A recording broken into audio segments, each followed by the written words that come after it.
Chapter 970. No one knew who the owner of the Shell Motor Company was, because the ownership structure of this giant company was very complicated. At the beginning of the Republic, 30% of the shares belonged to the Federation Citizen Fund.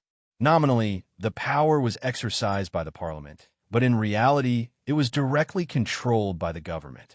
The rest of the shares were made up of countless public funds and private funds.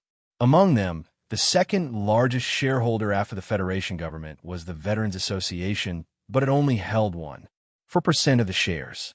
It was related to the lifeline of the Federation, so it was unacceptable that the ownership of such an important company was not clear. However, this situation had been maintained for so long that the entire Federation had started to accept it. In the eyes of the Federation government and many industry experts, the reason why the Shell Motor Company shares were so scattered and complicated was because of historical reasons. It was a situation caused by the many big families and countless profit seekers. The Federation Statistics Department did the last calculation in the 41st year of the constitutional calendar and confirmed that if the Federation Citizen Fund and the shares with military background were included, the Federation could control 41% of the shares. The Statistics Department and the economists believed that under the strict supervision of the relevant laws, as many as 3,000 shareholders insider trading was completely blocked. It was difficult to fundamentally change the complex ownership structure formed by history. Under this situation, even if the Federation's 7 big families worked together, it was impossible to control the Shell Motor Company without alarming the Federation government. It was precisely because of this reason that the no longer young President Nutshell now had a very shocked and wonderful expression on his face. After being voted by the federal parliament and personally appointed by the president, he had never thought that one day he would lose control of the board of directors. He looked at the shareholders who were attending the emergency board meeting, looked at the complicated but clear share confirmation on the screen in front of him, and looked at the few representatives of the Shu Foundation who were indifferent. He was speechless for a long time. Different from what the Statistics Department and the economists thought, the Tai family did not need to work with other big families to have enough shares to propose a private motion, and they could expressionlessly ask the government to return the Shell Motor Company. There was no insider trading because the thousands of unknown small funds and various associations were originally the Tai families. Since the beginning of the Republic, the bloodline of the previous dynasty had never given up on the control of the Shell Motor Company. The Tai family had only quietly dispersed the shares in their hands and distributed them to numerous newly established organizations. Then, with the most terrible erosion of time, thousands of small organizations quietly changed their names, and the Federation began to forget their existence. They hid in the Forgotten Kingdom, silently enjoying the huge dividends every year. Only when the family faced a fatal threat did these shares, which had disappeared for countless years, resurface. Mr. President, we respect your professionalism very much. I think the confirmation of the shares is very clear now. We have the certification of the 3 major accounting firms. If you continue to insist that the review needs more time, we will directly dismiss you according to the process. The representative of the Shu Foundation looked at the president of the Nutshell Foundation expressionlessly and said, "In fact, we all know very well why you're stalling for time, but I have to remind you that what we do is within the legal framework. Please don't bear the responsibility of the government that you shouldn't bear."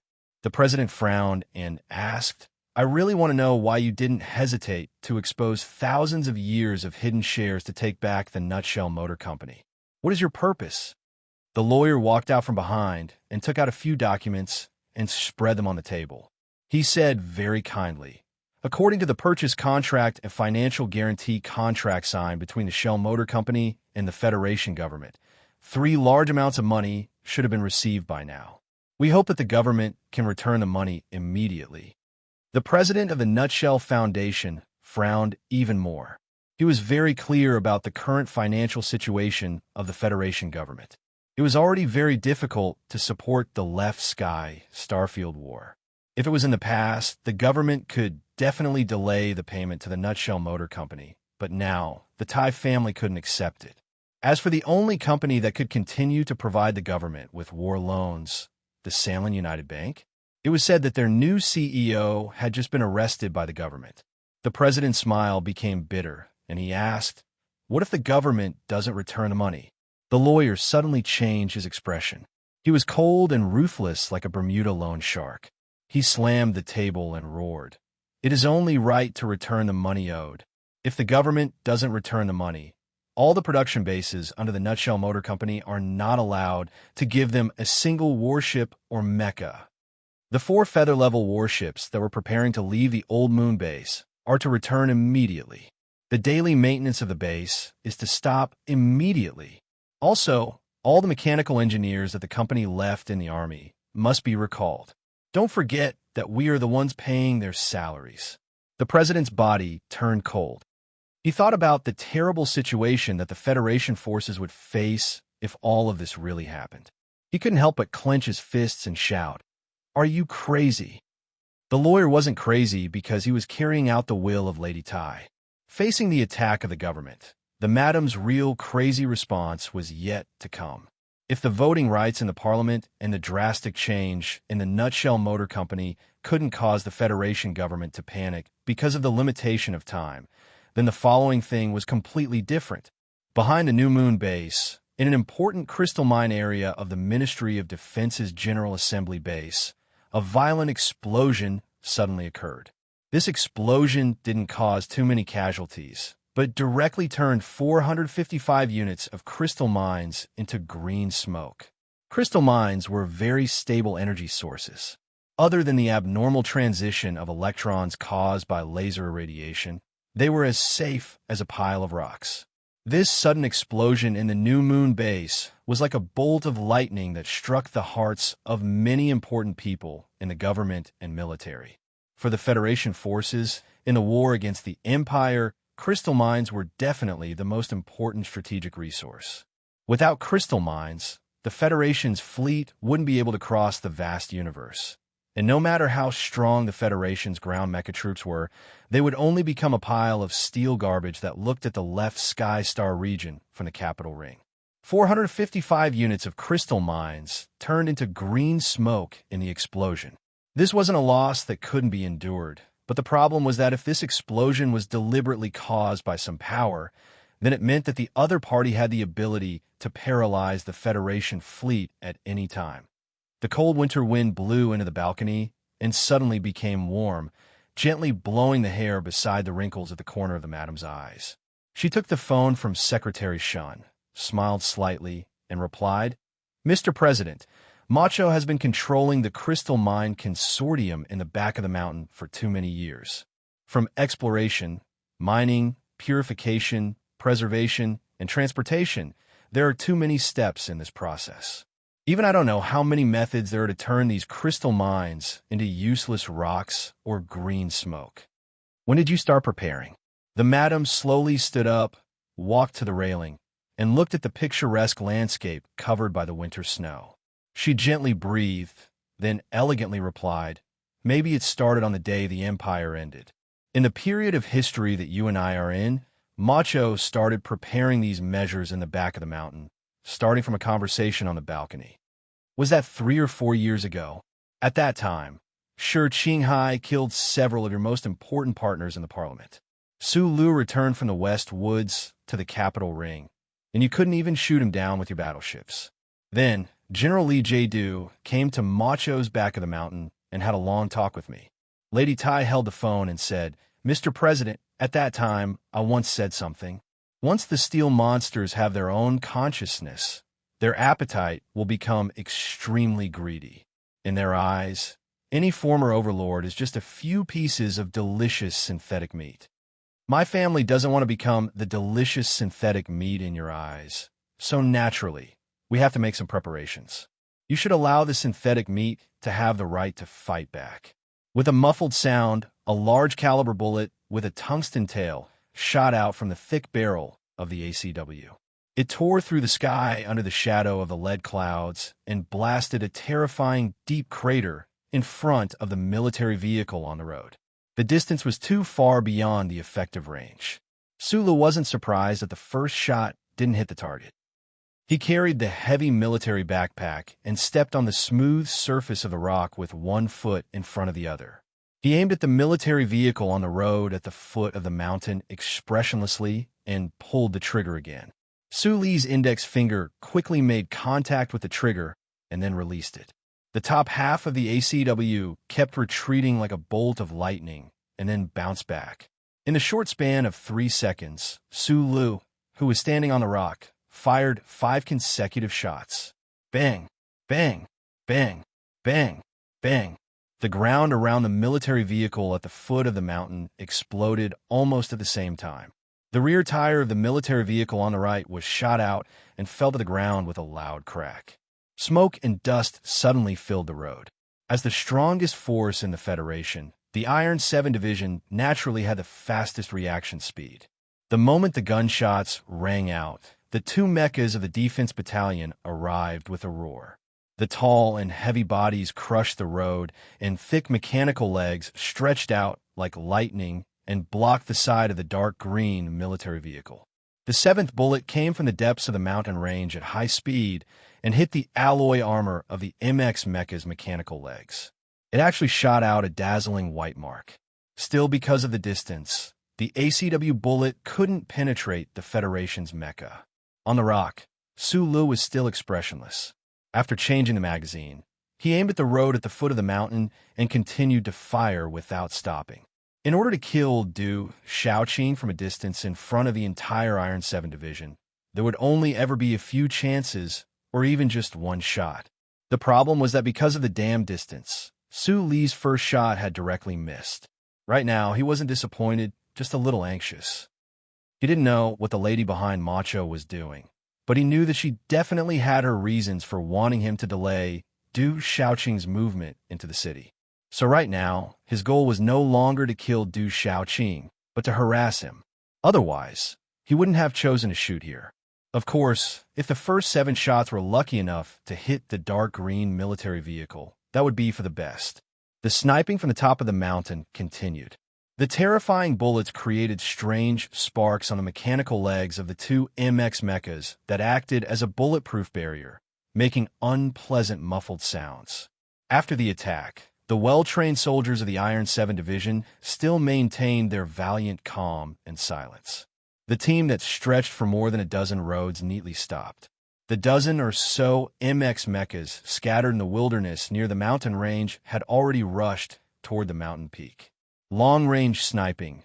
The shooting distance is already more than 4 kilometers. A staff officer crouched beside the dark green military vehicle and reported to the people inside. The Federation's standard sniper rifle doesn't have such a long range. Have you compared the sniper rifle of Chengdu Sanatorium? Yes, that sniper rifle doesn't have the same range. The door of the dark green military vehicle was suddenly pushed open. Du Shaoqing, who was dressed in a well-ironed general uniform, walked to the side of the mechanical leg. He looked at the dim light that was like a cigarette but on the mountaintop and listened to the muffled gunshots in front of him. It's the ACW. He took off his sunglasses and put them in the pocket of his military uniform. Then he reached his right hand to his side and took the heavy sniper rifle. With impeccable standard military movements, he aimed the flat end of the rifle at the mountain peak and pulled the trigger. Chapter 971. Bang! A loud and clear sound rang out. An extremely deep crack appeared on the boulder under Su Li's feet. The crack exploded in the middle, followed by a barrage of bullets. Not far away, a large tree was hit. The trunk swayed, branches and leaves fell, and the sharp white pieces of rock that were hit flew in all directions. The most dangerous bullet hit the top of the boulder, less than 30 centimeters away from the tip of his foot. Even though he was wearing thick military boots, he still felt his calf go numb from the impact. At this time, Su Li suddenly felt a tingling numbness in his mind. He was so far away, yet he was still almost hit. He was startled and subconsciously took 2 steps back nervously. His originally continuous and extremely rhythmic shooting was suddenly interrupted. The optical targeting device was aimed at the space between the 2 giant mechanical legs of the military vehicle on the highway. It vaguely captured the image of the general firing the gun. He instantly remembered that after Mr. Schur's death, the ACW had been left in the Iron 7th Division. Now it was naturally in Du Xiaoqing's hands. Su Li's pupils suddenly shrank. He took a deep breath, stepped forward, and returned to his original position. He leveled the ACW and continued to shoot at the road below. There was no extra emotion on his face, only a sense of valiance hidden behind the calmness. Takashi Aoki, who was behind the boulder under his feet, was continuously hit by bullets. He didn't even blink as he steadily maintained his shooting posture and continuously pulled the trigger. This was the shooting of ACW against ACW, a battle of will against will. Schiller once said, "Some people, even if they have a divine gun in hand, will never become the god of guns." The ACW was no doubt a divine gun. These two were the only long-range divine guns left in the Federation, and they fell into the hands of two extremely determined and calm men. Today, they met on the mountain road and began to blossom. Presumably, they didn't feel like they were covered in dust in the darkness before dawn. Su Lu arrived at the mountain opposite the Iron 7th Division's base. He lowered his body temperature and slowed his heartbeat, waiting silently like a rock. Then, he would wake up because of the gunshots and because he was shot. His day began in such a violent manner, and it was destined to leave behind many unforgettable scenes in his life. Perhaps the human brain had some sort of ability to foresee this kind of fate. So at the beginning of the day, when he stood on the cliff and shot at Du Xiaoqing on the road at the foot of the mountain, Su Lu thought of many people in the past and the words those people once said. When he pulled the trigger, he thought of Schiller's famous words. When he reloaded, he thought of the conversation he had with Commander Zhong in the West Woods' Red Chili Oil restaurant. The Tiger of the West Woods thought that Du Xiaoqing was very dangerous because of his calm fanaticism and because he had expressed a certain attitude in the First Military Academy. The Federation needed a stronger government to truly defeat the Federation. It was because of this judgment that he had suppressed Du Xiaoqing for an entire 10 years. Su Lu knew that Du Xiaoqing was very dangerous because he was no longer the commander of the Iron 7th Division, but the most unshakable existence in the federal military. He was a godlike figure deeply loved by the people of the Federation. If this person was allowed to lead the Iron 7th Division into the capital, no one knew what would happen, so he wanted to kill him. At the very least, no one knew what Du Xiaoqing was thinking about that day. When this famous Federation general indifferently ignored the danger and fired at the mountaintop like an ordinary soldier, what did he think of Su Lu? What reason did he have to continue on this faintly tragic path? Where did his cold desire to kill Su Lu come from? Du Xiaoqing pulled the trigger. A bullet fiercely shot into the mound under the rock, exploding into a clump of yellow earth. Su Lu pulled the trigger. A bullet fiercely shot into the mechanical leg on the road, producing a crisp sound. At this moment, the two people on the mountaintop and the road, no matter who killed who, would be able to quickly return this suffocating world to its normal path. However, because the distance was too great, the bullets fired from the two thick ACW barrels made the world change color. Loud bangs rang out, but they were unable to accurately kill each other. It sounded more like two silent blacksmiths continuously hammering iron. However, even if they were hammering iron, the next hammer might be able to break the iron plate. In that case, no one could guarantee that the next bullet fired from the barrel would hit the other's body first. Amidst the flying shards of sharp rocks, the crisp bangs of bullets, and the dense shockwave of bullets, Su Lu and Du Xiaoqing coldly looked at each other from several kilometers away, unmoving like mountains. At this moment, this extremely rare exchange of long-range sniping had nothing to do with the quality and accuracy of the guns. The only thing left was luck. The two of them were gambling with their most valiant willpower and determination. They were gambling with each other's lives that on a mountain road 170 kilometers to the south, two men were silently shooting at each other from long range. In the western suburbs of the capital, on the balcony behind Macho Mountain, Lady Tai and President Pabre were still on the phone. Terminating the military supply contract and blowing up the crystal mine is using the lives of millions of innocent soldiers on the front lines to threaten the Federation. Do you not have a single bottom line?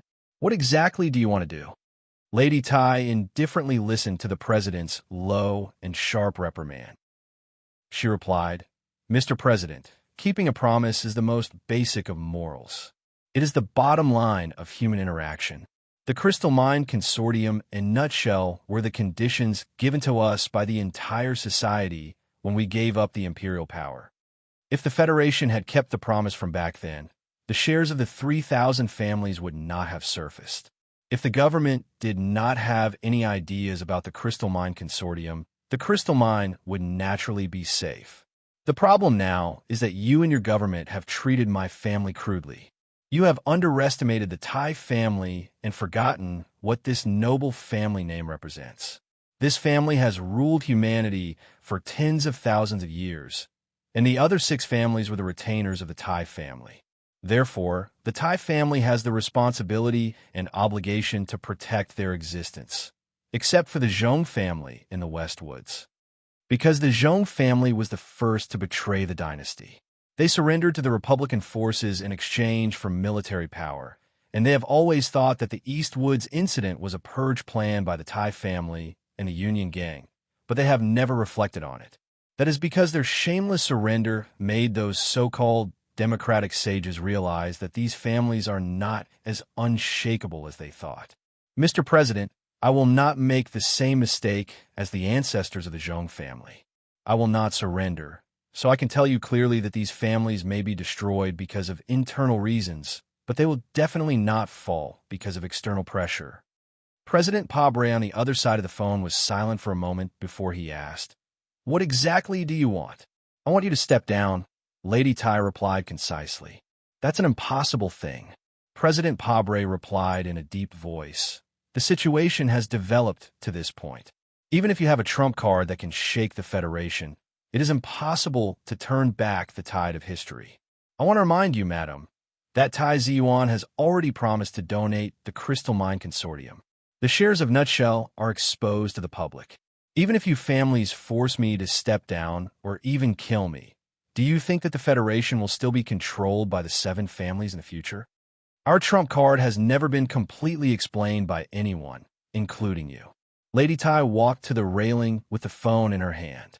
She looked at the thin ice on the surface of the lake and said expressionlessly, "Without the crystal mine and nutshell, do you think that the Tai family will not be able to survive in the Federation? I can remind you of one point, including the President's residence in Parliament Hill. These lands are all mine." She did not give the other side of the phone the time to digest the shock and said, "A Yuan once trusted and admired you a lot, but you do not know that under that thin body hides a magma-like fury and a terrifying learning ability. When he discovered that you had betrayed the ideals he believed in, the combination of the two was so powerful. All of the families have been silent for an entire 3 years. That is because I know that if the government and you are willing to abide by the rules, Yuan definitely has the ability to defeat you. But since the Federation government is not going to abide by the rules and tear away the cover of the law, then do not blame us old fellows for taking action. I have to admit that your trump card and strength have indeed caused the Federation to be greatly threatened. But, madam, have you not thought about how the current situation will end if the government is not willing to compromise? At that time, you should be very clear about what kind of reaction the federal forces will have. Mr. President, if you start to go crazy, if Li Jiedu starts to go crazy, if most of the people in the government start to go crazy, then I will have no choice but to become a crazy woman." Lady Tai held the railing with her left hand and the phone with her right hand. She said in a deep voice, "Even if we die together, so what? Our descendants will continue to live, and you and your government will gradually be eroded in these ruins, and then become an insignificant line on the pillar of shame in history." Her voice suddenly became cold, and with an extremely rare, sharp, and cold tone, she said sternly, "If you dare to let Du Shaoqing and his Iron 7th Division take one step into the capital, then we will all be destroyed together. If you want to destroy the Tai family, then you must take the Federation down with you. Mr. Pabre, from 3 years ago, I knew that you couldn't win this war because you weren't clear-headed at all. You didn't know that you were actually fighting against the entire world alone, against a great history that you didn't know how great. On the other end of the phone, President Pabre was silent for a long time, and then his tired voice became stable and tough again. He slowly replied, "Madam, if this is your last condition, then let us and this rotten world be destroyed together." After the call ended, Lady Tai stood by the railing of the balcony, looking at the quiet lake in the forest in winter, and was silent for a long time.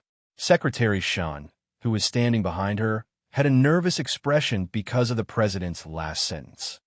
"In your opinion, is Du Xiaoqing crazy?" Lady Tai suddenly asked. Secretary Shun shook his head. "Very good. Pabre has already started to regret, but let's see how long he can hold on." Lady Tai lightly touched the cold stone railing, as if she was describing the old general on the chessboard, who was full of vicissitudes of life, hiding in the soldiers and never waking up again. Chapter 972. There was an old proverb in the Federation, which was called passing on the torch. Because too much time had passed, most of the people didn't know the meaning of these 4 words. But for the people of the big families, they knew very well that these 4 words represented the reason why the family could survive for thousands of generations, and represented the endless desire to live and multiply. In the past years, no matter how heavy a blow the 7 families suffered in the war with the rulers, and how much their strength suffered the most extreme damage, as long as the bloodline still existed and the best of the descendants lived on, then there would be a day when they would be able to repeat their glory. In the apartment building that had been turned into a silent military headquarters, the fully armed Blackhawk Security Company manager Shui, he looked at Tai Ziyuan in front of him and said, "Young master, look outside. I brought 400 of the most elite subordinates here, and the goal is to take you away, not to be persuaded by you to watch this civil rights movement." "I don't need to persuade you." Taiwan gently covered his mouth with a white silk handkerchief, looked at the solemn family forces outside the apartment building, and said with a smile, "The truth is that I don't want to leave, and you know very well that if I don't want to leave, you can't make me leave." "Young master," Shui anxiously said, "we are not the Li family, nor the Nan family. The Tai family only has you, and now that the government has shed all pretense of cordiality, Du Xiaoqing and his Iron 7th Division will enter the capital soon. If something happens to you, the Tai family will be finished." Taiwan slowly put down the white silk handkerchief, pointed at the busy staff in the hall behind him, and said seriously, "The results of Parliament Hill will be out soon. 100,000, no. Now more than 300,000 people are waiting in the streets of the capital for the final victory or the shadow of death. And these are all my responsibilities. How can I leave at this time?" "Responsibilities? Then what about your responsibilities to the family?" Shui looked at him with disappointment. "I don't think I have the obligation to take responsibility for the family." After a moment of silence, Taiwan gently patted Shui's shoulder and gently replied, "Shui, in my world, there is no concept of master and servant. Whether it is you, my mother, or that old man from the Li family who has already passed away, in fact, you have never understood what my true thoughts are." The young senator walked to the floor-to-ceiling window and looked at the sea of people that had already filled the streets not far away. He looked at the men, women, and children who were waving flags without knowing that danger was approaching. He said calmly, "In the battle against President Pabre, I more or less borrowed the strength of my family, but my purpose is still not the survival and glory of the 7 great families. My purpose is very simple. Whoever violates the charter and the laws of the Federation should pay the price." Tai Yuan turned around, pointed his right index finger at his pale face, and said with a smile, "I'm really moved. Until today, I believe that whether it's Su Lu, President Pabre, or you, none of you are willing to believe that I'm different from the elders of the family. I'm a newbie, a complete newbie. Don't try to knock me out and take me away. Otherwise, whether it's you or my mother, none of you can bear the possible consequences when I wake up." After saying this, Tai Ziwan no longer continued to look at Shui and those confused family members. He silently walked back to the command center hall, looked at the finance department manager who was still in a state of shock, and said with a smile, "I didn't expect that in my magnificent legacy there would be a part of the Nutshell Mobile. Please calculate with your colleagues in the finance department when you are free. If all the people of the Federation want to buy 11% of the shares of the Nutshell Mobile, how much would it cost per person on average?" Shui slowly put down the heavy, standard machine in his hand and looked at the thin back of the desk in the distance with a complicated expression. As a core member of the Tai family for generations, for the first time, he was shaken by the concept of the so-called family of thousands of generations. Could it be that these things were really very boring, like what the young master said? The homeland of the Federation was already in a precarious situation. Once this war really started, then no matter who won or lost, it would inevitably lead to the most tragic and terrifying ending. However, it seemed that the Creator wanted the people of the Federation to experience more tests and wanted the people of the Federation to know what was the true meaning of internal and external troubles. Therefore, more stories happened in the Zhuotian galaxy, which was far away from their homeland. Your Highness, the Crown Prince is now lost in the Federation, and the young princess is also staging an uprising in the Westwoods. If we launch such a large-scale attack on the Federation's war zone at this time, I am very worried that their situation will become more dangerous. The Deputy Minister of the Ministry of Military Affairs who received His Majesty's order looked at Huai Chaoshi, who was walking out of the camp in fear. His body was extremely low, and his voice was constantly trembling. It is his own choice to risk his life for those outlanders. Since that is the case, he must bear the consequences of this choice. Huai Chaoshi did not turn around. Her voice was abnormally calm. The Empire will not give up such a good opportunity in front of us just because of his life and death. The invasion force of the Federation is currently in a state of panic. Logistical support is rare and inefficient. If we lose this opportunity, have you ever thought about how many soldiers will die because of this when we want to take back planet Mo and chase the invaders out of the Zhuotian galaxy in the future? Huai Chaoshi narrowed her eyes slightly and looked at the hundreds of Empire fighter jets whistling through the sky. She looked at the densely packed wolf-fang mechas in the wilderness. She looked at the equipped military vehicles passing through the simple roads. She looked at the ordinary soldiers of the Empire who were holding guns and silent and uneasy. She said expressionlessly, "I am an older sister, but I am first and foremost the Empire's princess. I am the highest commander of the Empire's frontline troops. I have to be responsible for these fresh faces living in front of me." After saying this invincible princess took off her black military cloak and threw it to Paul behind her. She then jumped onto the tall peach miasma mecha. Before Du Shaoqing left the Zhuotian galaxy, he had left her an extremely valuable gift. The Federal forces had obtained 2 great victories in planet Mo Strait's war zone and the Southwest war zone. All military analysts firmly believed that the Empire's ground forces, which had suffered heavy casualties and lacked the protection of a fleet, would not be able to carry out a large-scale attack for at least 2 years. The front line should be peaceful for a long time. However, out of the Federation's and even the entire universe's judgment, on the day the Federation's parliament began to impeach the president, the Empire's military launched an unprecedentedly fierce attack on the Federation. Furthermore, the strategic attack range this time had even exceeded planet Mo and spread to several other war zones in the universe. The Empire's military, which had been lying low for several months, suddenly burst out and used the last of the Empire's fleet. The Imperial family even used ruthless means to directly conscript all the smuggled spaceships in Galaxy L.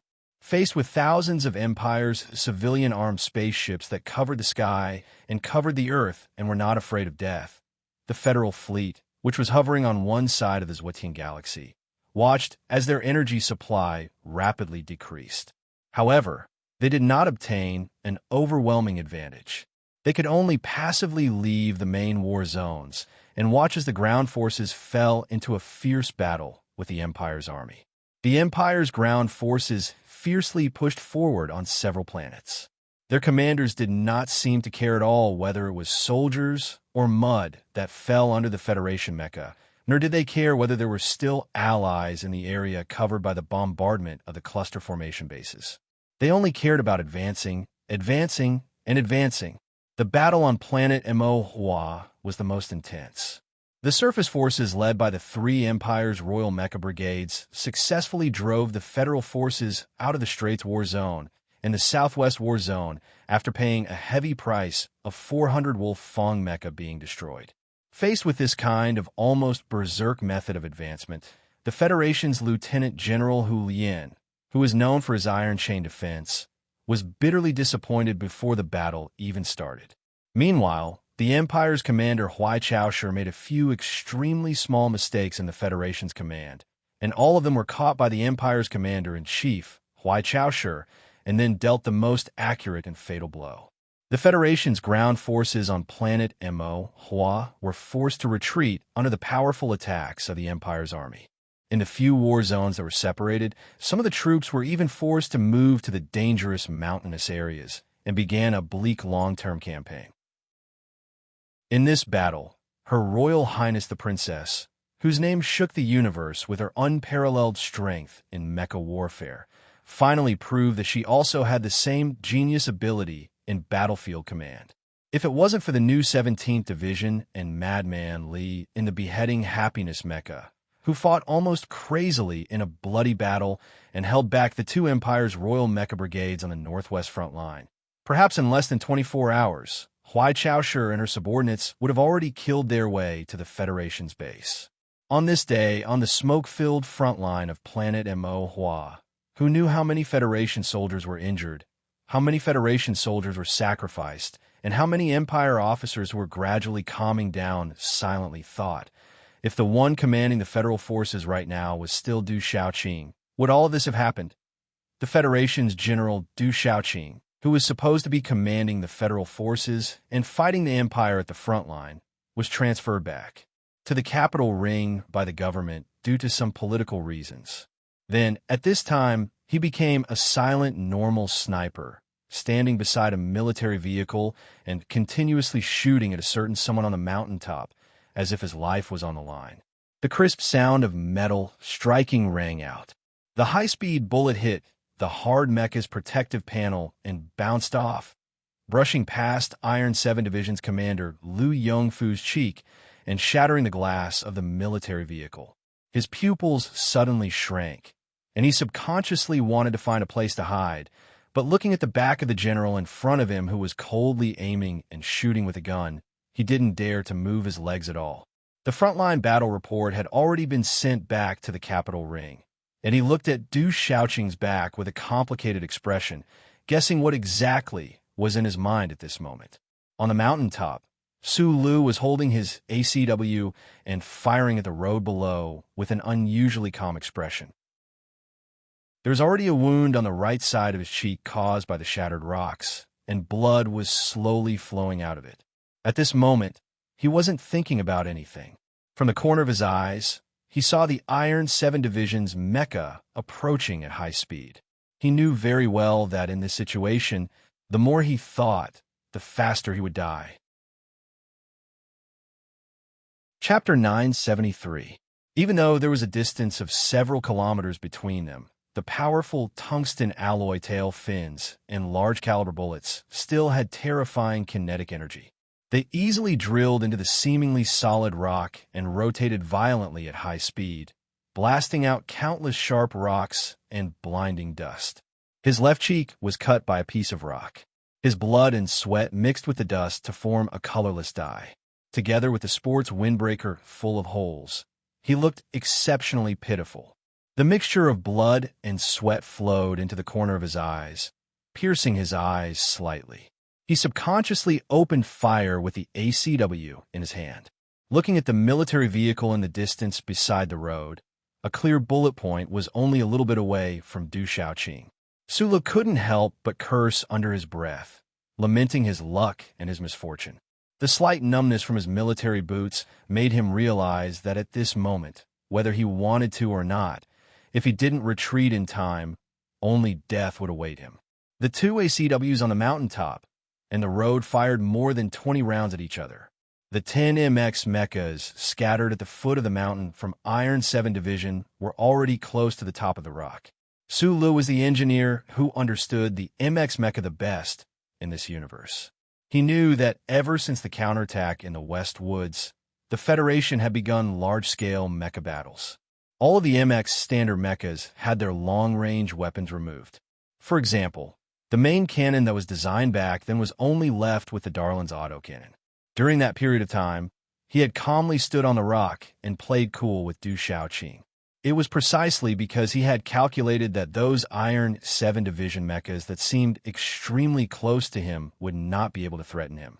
And now, those 10 MX mechas were close enough. The area at the top of the rock had entered the range of the mecha's firepower.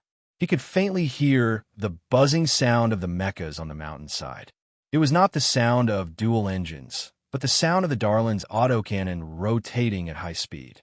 What was even more frightening was that the three black mechas charging at the very front were beginning to shake off their components and enter overclocking mode. The time left for Su Lu to react, if accurately calculated, was less than a second. With only 1 second left, Su Lu carried the heavy ACW and the heavy military backpack. With a grunt, he jumped down the cliff without hesitation. Almost at the same time as he leapt into the cliff, a dense rain of Darling's cannonballs ferociously bombarded the boulder, instantly chipping off an entire layer of the boulder. Sulu landed heavily on a pine tree in the middle of the white stone cliff. Just when the pine tree couldn't withstand the huge force and made a cracking sound, his body bounced up at high speed again, like a spring. His empty left arm stretched out in the air as he grabbed onto a protruding rock in front of him. His body swung in the air and disappeared into the corner of the cliff.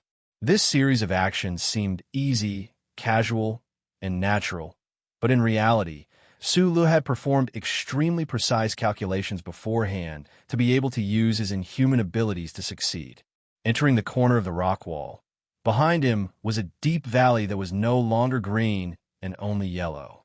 Carrying a heavy military backpack, he quickly ran into the valley. The huge backpack seemed to want to cover his entire body.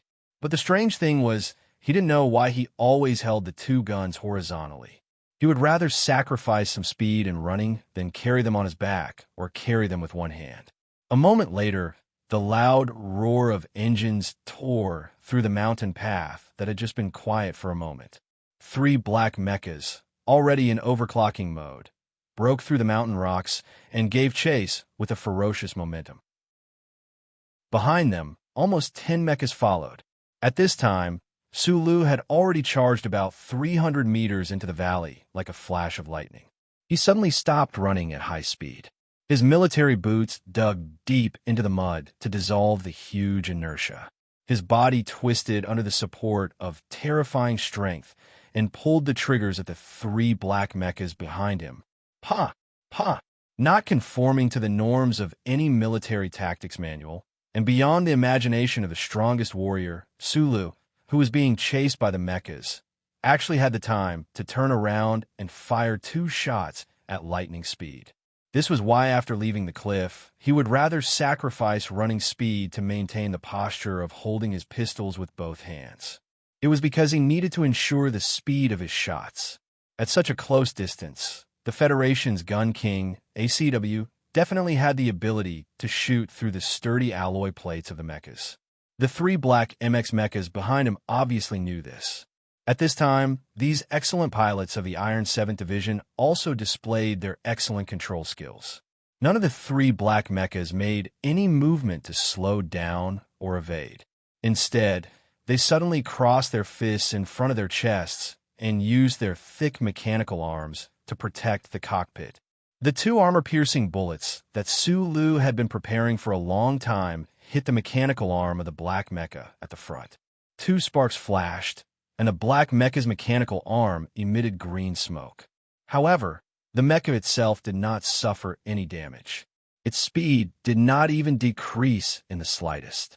The black mecha crossed its fists in front of its chest. Its movements seemed clumsy and even a little comical, but it was actually very effective against the terrifying ACW. This was the most powerful tactic of the Iron 7th Division. Sulu was still running with his head down. The 3 Iron 7th Division mechas were still in pursuit. In just a few seconds, they had covered hundreds of meters again. However, no matter how strong the human body was, it could not compare to the energy of the quantum beam jet of the twin engines. The distance between the two sides was getting closer and closer. Just as it seemed that he was about to enter a desperate situation, Sulu burst out again.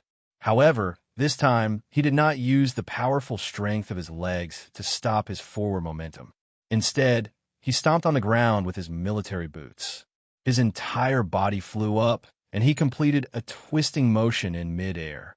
He flew smoothly backwards like a bird in the winter valley, his body balance perfectly maintained. He leveled his ACW and looked expressionlessly at the nearest Iron 7th Division mecha. Pa! Pa! Pa! Pa! 3 shots. The 3 bullets avoided the clumsy mechanical arm of the Iron 7th Division mecha in front of the cockpit. They seemed to be unintentional, but in fact, they accurately hit the hidden guard behind the mecha's shoulder blade. In the minds of most Federation pilots, the hidden guard with 6 screws was like the cecum of a human's abdomen. It was completely useless. However, in the eyes of a certain person who designed mechs, the hidden guard was like the skull of a human head. Below were densely packed data cables. Once they were opened in his hands, he would be able to directly control the mecha. I'll kill you in 3 shots. Look at that perfect angle, that precise wedging force. Sulu muttered to himself as he breathed heavily. He ran up the steep hill. From the corner of his eyes, he glanced behind him from time to time. He found that the 10 or so Iron 7th Division mechas behind him had not yet closed in. Because of the terrain, the 3 black MX mechas at the front were gradually pulling away from him. The black MX that he had hit 5 times in a row was the closest to him. It was also the most aggressive. However, in Suli's eyes, this black MX was like a delicious piece of cake. He held his ACW and breathed rapidly, silently chanting in his mind. Closer, a little closer. Those behind slowed down a little. It was truly a pipe dream for him to think that he could defeat Du Shaoqing and his Iron 7 Masters with just 1 person or 7 teams to fight against the federal government. However, for him, if he had a powerful mecha, perhaps the situation would be fundamentally changed. After the battle 3 years ago, the Federation government began to strictly control the use of military mechas. They were protected by multiple layers of passwords.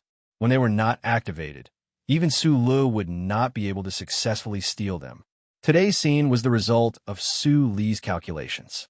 He knew that the mecha group of Iron 7th Division would definitely catch up, and this would be the best chance for him to steal the mecha. Stealing a military mecha with his bare hands. In the eyes of many people, this was akin to a myth. No one would believe it, but Sulu had seen Uncle Feng You Go Crazy before. In fact, he had even played out a similar scene on Mo planet. Today, Sulu did not have an engineering mecha, nor did he have a miniature repair arm. However, he had his ACW. Seemingly unintentionally, he had been shooting at the hidden guard all this time.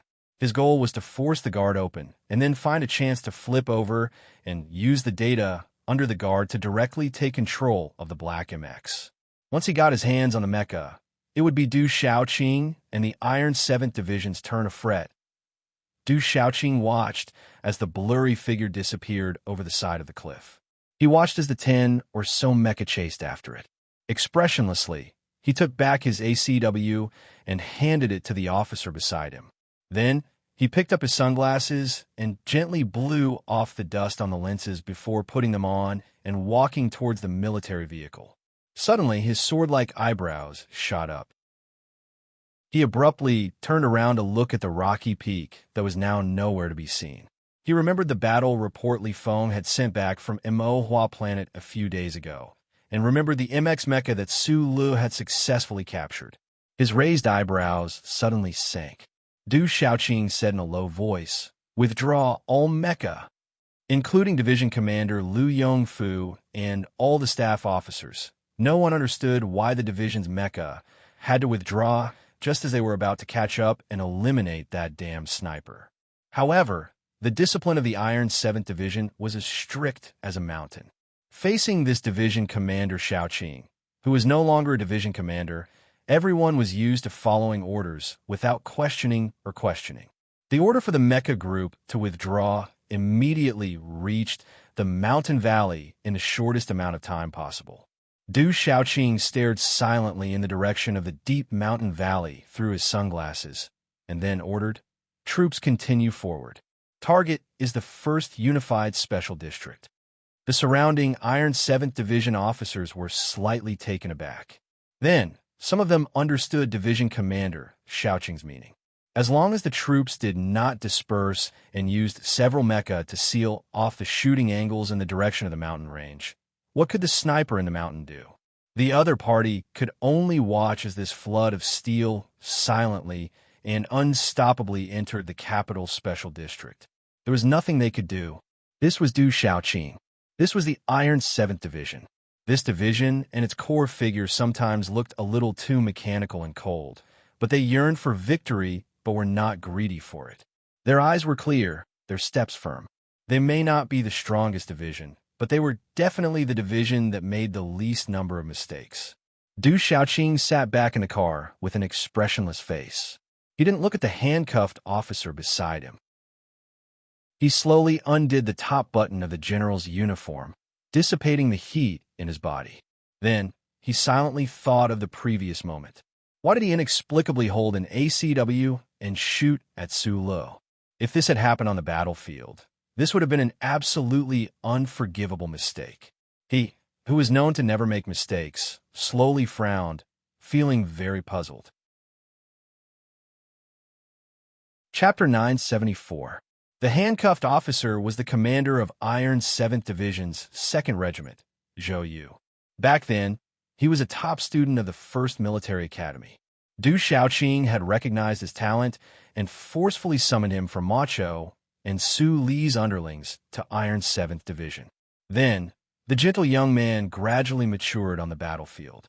Zhou Yu was highly regarded by Du Xiaoqing. As an officer famous for his tactical deduction, Zhou Yu held an important position in Iron 7th Division. But now, he was just a prisoner in the back of a military vehicle. The phone call from the president's residence reached Iron 7th Division's base. Du Xiaoqing ordered all troops to set off for the capital. No one in Iron 7th Division questioned this military order. At this time, Zhou Yu stood up. In front of everyone, he took out his gun and silently placed it on the table in front of Du Xiaoqing. He used this most extreme action to express his strongest opposition. Zhou Yu's bold stand did not affect Du Xiaoqing's decision, at least on the surface. After he was arrested, the Iron 7th Division set off on time, and he was stuffed into the back of Du Xiaoqing's military vehicle and forced to follow them to the capital. "Commander, you made a mistake just now." The current commander of Iron 7th Division was Liu Yongfu, but as long as Du Xiaoqing appeared in this unit, the Iron 7th Division would only call him commander. Zhou Yu, whose hands were cuffed behind his back, did not look at Du Xiaoqing. His eyes fell on the valley in front of them and said, "Why did you make a mistake?" "Because even you don't know if this is the right thing to do. And I firmly believe that this is wrong. Federal forces interfering in political affairs is a serious violation of the spirit of the Charter. Commander, even the Empire people in the valley understand this, and even risk their lives to stop you. Why don't you understand?" Du Xiaoqing's expression did not change at all when he heard his subordinates' angry objections from the back seat. His cold eyes drifted slightly as the military vehicle moved. After a moment of silence, he replied indifferently, "Back then, in the building of the Ministry of National Defense, Su Lu once pointed at my nose and said that the army should not have its own thoughts. A soldier's duty is to obey orders. Mr. Pabre is the elected president. As a soldier, what's wrong with obeying his orders? If the mobilization of military forces this time violates the spirit of the Charter, as you said, why didn't the Bureau of Proclamation do anything?" Hearing Du Xiaoqing's explanation, Zhou Yu smiled with some difficulty, no longer trying to convince the other. He understood the general sitting in front of him very well. He was a man of few words, and disdained to explain any details of his plans to his subordinates. But today, he had actually opened his mouth to explain something which was rare for him. What did this mean? It could only mean that he was constantly looking for reasons to strengthen his resolve. The engine hummed, and the military vehicle slowly started moving. A cool breeze blew in from the window, and the temperature dropped a little. The expressionless Du Shaoqing still seemed to feel a little hot, and he unbuttoned the second button of his military uniform. Precise calculations, powerful mobility, and an impeccable plan to lure the enemy in with the flow of the situation had created this seemingly futile but actually murderous opportunity to flee for his life in the valley.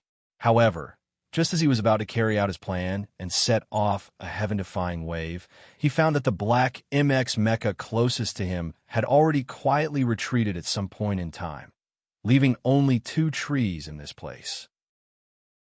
This was like an excellent boxer who did not hesitate to hold his head and take a beating passively, getting beaten until his nose was bruised and his face was swollen and bleeding profusely, pretending to be weak and stalling for time until he finally found the moment to land the fatal blow.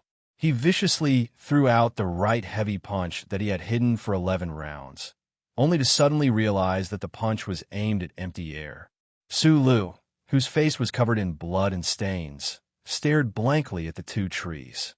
He watched as the dozen or so Iron 7 Division mecha retreated into the wilderness at the bottom of the mountain range.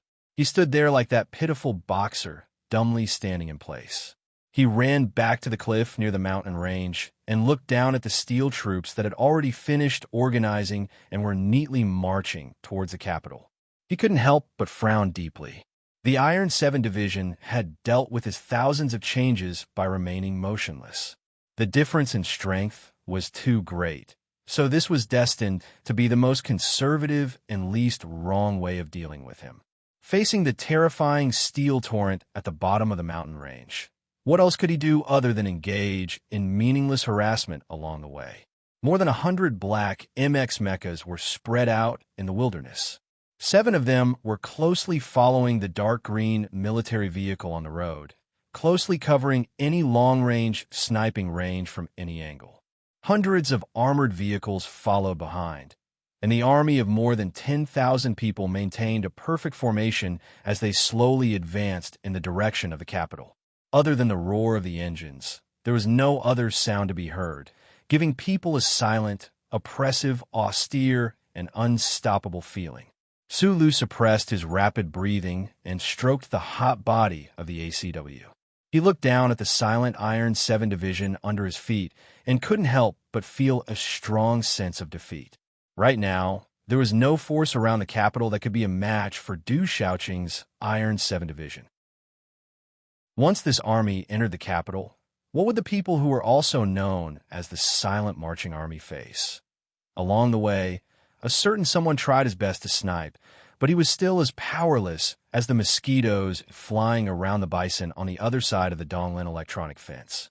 The bison that silently ate grass didn't care about the bullets in the air at all. It only occasionally swung its tail to hit them, and a certain someone had to retreat into the mountain range at high speed, like a mosquito fleeing for its life. It seemed that there was no force that could stop the Iron 7 Division from entering the capital. However, at this moment, the silent steel torrent suddenly stopped outside an inconspicuous town. It wasn't Iron 7 Division that stopped the advance of the Iron 7 Division, nor was it Blackhawk Security Company, nor was it the Zhong family troops from the West Woods who suddenly learned how to travel through space, nor was it the Imperial armies who madly followed the Crown Prince. It was just a man covered in dirt and bleeding wounds like a beggar. No beggar, not even the beggar gang leader in Schiller's 8, could slow down the pace of the Iron 7 Division at all. However, this beggar was Dongfang Yu, the former commander of the Iron 7 Division. Many of the officers and soldiers of the Iron 7 Division in the armored vehicles in front of him were personally selected by him and promoted to be his subordinates. Dongfang Yu, who was holding a pair of crutches, looked at the armored vehicle that slowly stopped in front of him. An abnormal flush of excitement appeared on his face. He supported himself with his crutches and struggled to move forward. The wounds on his body that were left a few days ago were now bleeding. The current commander of the Iron 7 Division, Liu Yongfu, who had received the news, quickly rushed to the front of the troop. Looking at Dongfang Yu, who looked like a miserable beggar, his pupils shrank. He reached out to help him and then take him away. Unexpectedly, Dongfang Yu pushed him away and shouted in a deep voice, "Get lost." As the most senior officer of the Iron 7 Division, as one of the first subordinates to follow Du Xiaoqing, as one of the arms who was as famous as Shimanjin, in Dongfang Yu's eyes, no one in the Iron 7 Division was qualified to talk to him, except for his real commander, Du Xiaoqing. When she arrived in front of the dark green military vehicle, Dongfang Yu struggled free from the support of the two majors. She threw away her crutches and limped forward quickly. She shouted at Du Xiaoqing, who was standing beside the vehicle. "Commander, you can't go? You can't ruin your reputation for those shameless politicians. You've been wronged." Du Xiaoqing looked at Dongfang Yu, who was crying like a wronged child. Looking at this man who had been following him for more than a decade, he rubbed his head and gently explained, "I know what happened on the ink flower planet. That was caused by that trash Hulian, but I can assure you that Mr. President didn't know about it beforehand." Dongfang Yu wiped the tears on his face with his sour sleeve. Hearing his commander's explanation, he couldn't help but angrily take 2 steps back and shouted, "The president didn't know? Then what about the ancient bell?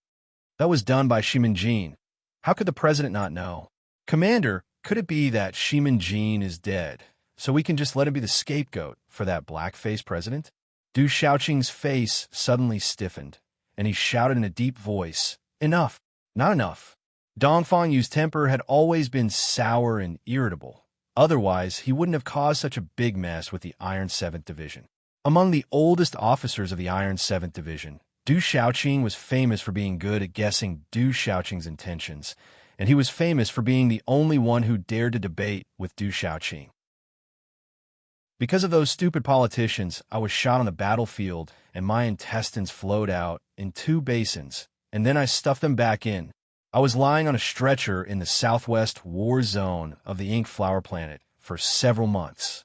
I was carried by those little bastards that I originally looked down on and ran all over the place to hide, and only then did I survive. If the president didn't know about this murder at the beginning, then what about later? Why did they still want to silence me after I returned to the Federation? Dongfang Yu abruptly tore off her tattered clothes, revealing her bony chest and abdomen. Other than the terrifying old scar on her abdomen, there were also countless recent wounds. Now, those wounds were bleeding incessantly, and the stench of pus had been washed away. It was a horrible sight to behold. The surrounding Iron 7th Division officers looked at the miserable wounds on his body, and their faces became very ugly. "Commander, look at these wounds on my body."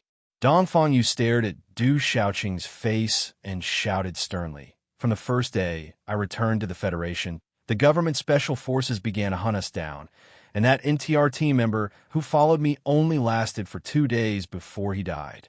I let him down. If I let him follow Iron 7th Division, or even leave with Sulu, perhaps he wouldn't have died. He didn't deserve to die. We endured so long and suffered so much to escape from the ink flower planet.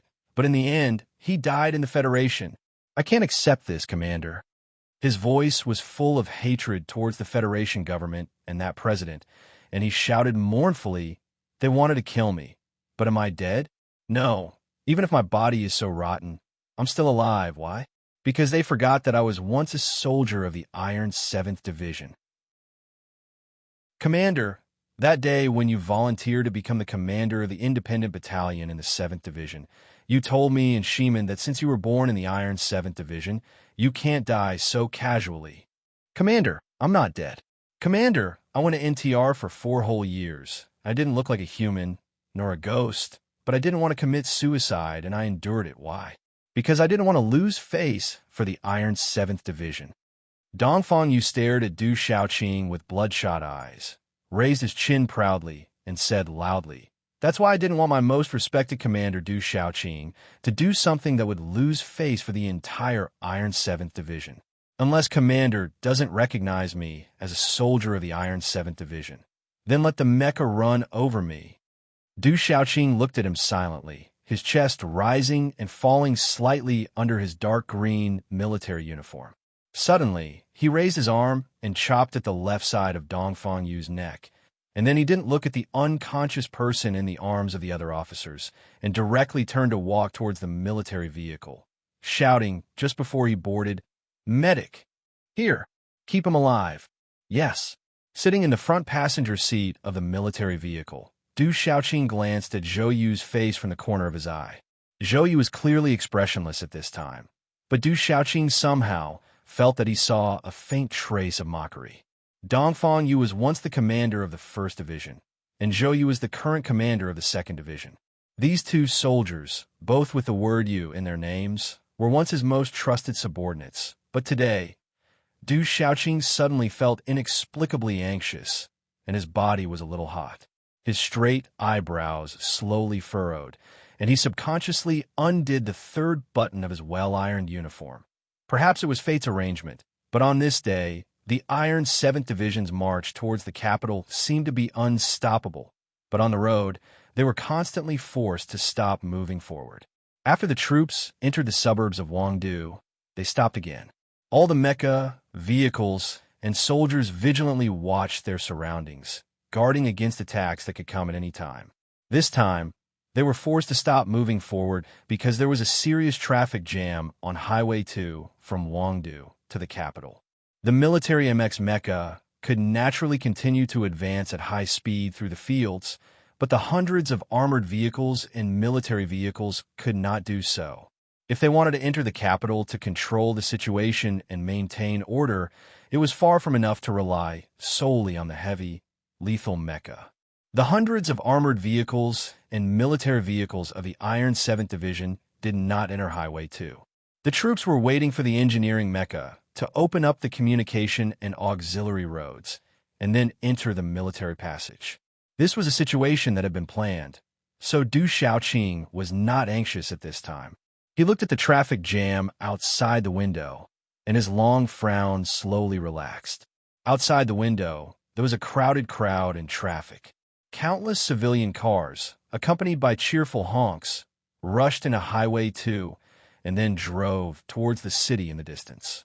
The shadows of more than 100 military mecha covered both sides of the road, and the hundreds of armored vehicles silently formed a long line. The sudden arrival of the federal forces brought great shock to the citizens of Wangdu.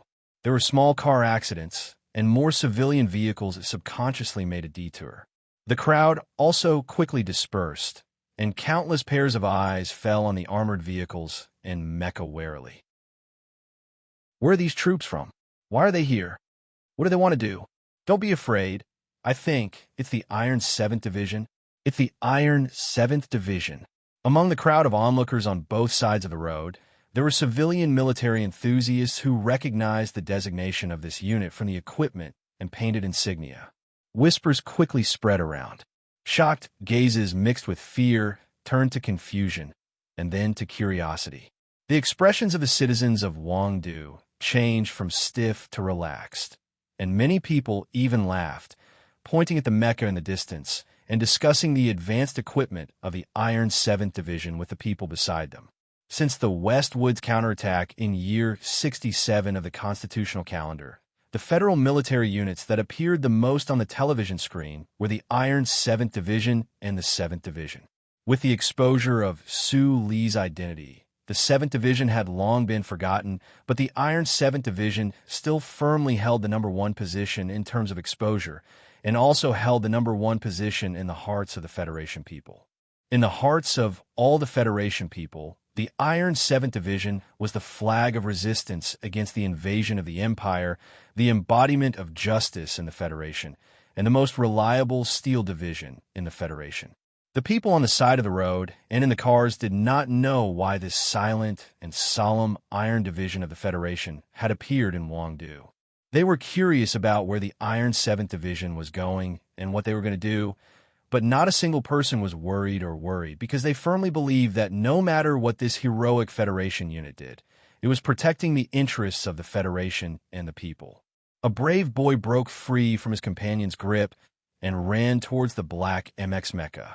He ran past the shadow of the mecha on the ground and ran to the palm of the mecha that was taller than him. He looked up curiously at the huge and mighty mecha body in the air and carefully reached out a finger to touch it. A vegetarian girl who had just bought fresh vegetables and was about to drive back to the Wangdu youth apartments walked out of the market in the suburbs. When she saw the armored vehicle in front of her, she screamed in fright and quickly covered her mouth. She knew which unit this was from the discussion of the aunties beside her. She looked at the expressionless but very handsome young soldier on the armored vehicle, and her eyes began to become infatuated. She raised her hand and sent him a shy flying kiss. The communication and auxiliary roads in front had been opened, and the Iron 7th Division was preparing to enter the special road for military supplies. The armored vehicle slowly started to move. The young soldier on the vehicle saw the girl enthusiastically send him a flying kiss and could no longer maintain his cold expression. He awkwardly waved his hand in response. At this moment, in the turbulent situation of the Federation, any small, unconscious gesture could lead to many interesting conjectures or misunderstandings, let alone the Iron 7th Division. Seeing the young soldiers on the armored vehicle waving their hands in response, some rookies on the side of the road who had just started to hang out in the Military History Saturn Forum came to the wrong conclusion and began to excitedly announce their speculations to the people around them. Thus, the reaction of the Wangdu citizens around the road was more than enthusiastic, and some even began to whistle to express their welcome.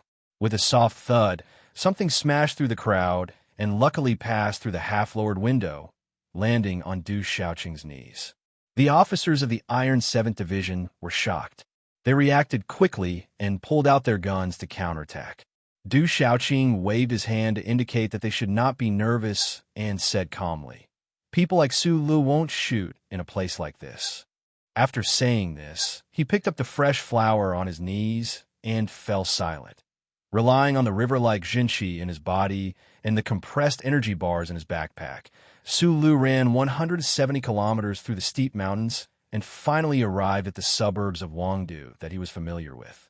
His speed was not much slower than the fully mechanized Iron 7th Division, but in order to achieve this, he had paid a heavy price. His body was exhausted to the extreme, and he did not have the time or strength to wipe the sweat and blood off his cheeks. He looked battered and exhausted. In an electrician's room under the overpass, he watched the Iron 7th Division armored vehicles enter the special military passage one by one. He slowly released his index finger from the ACW trigger converter. It was still Schiller who said, "The person who understands you the most is not your friend, but your enemy." Du Xiaoqing and Su Lu understood each other very well.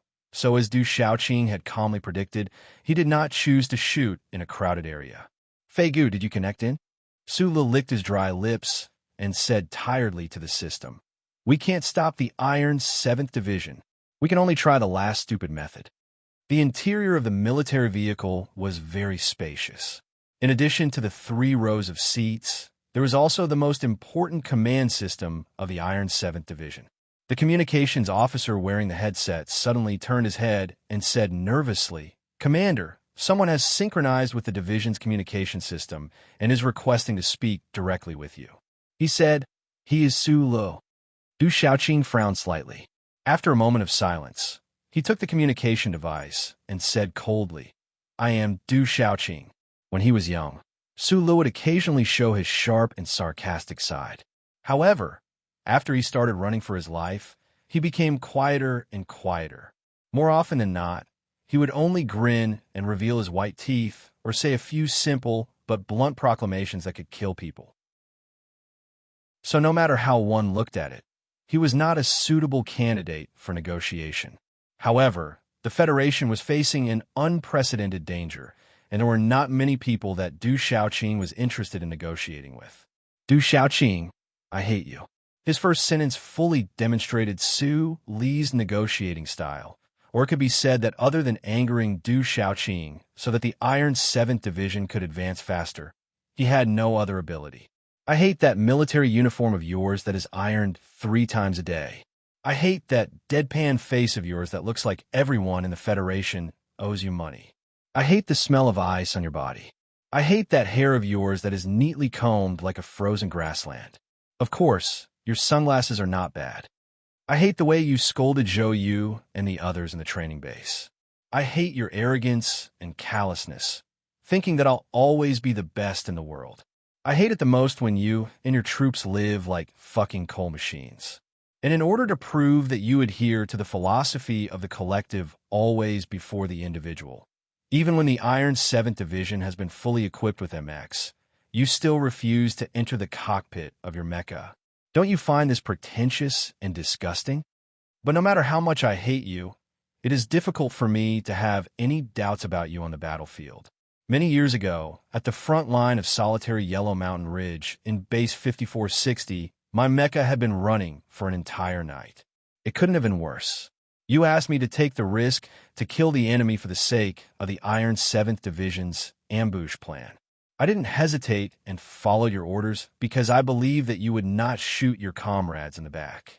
Based on the same reason, Shi Qinghai found out that Shimin Jin was involved in the Lin Hai assassination and planned the explosion of the ancient bell.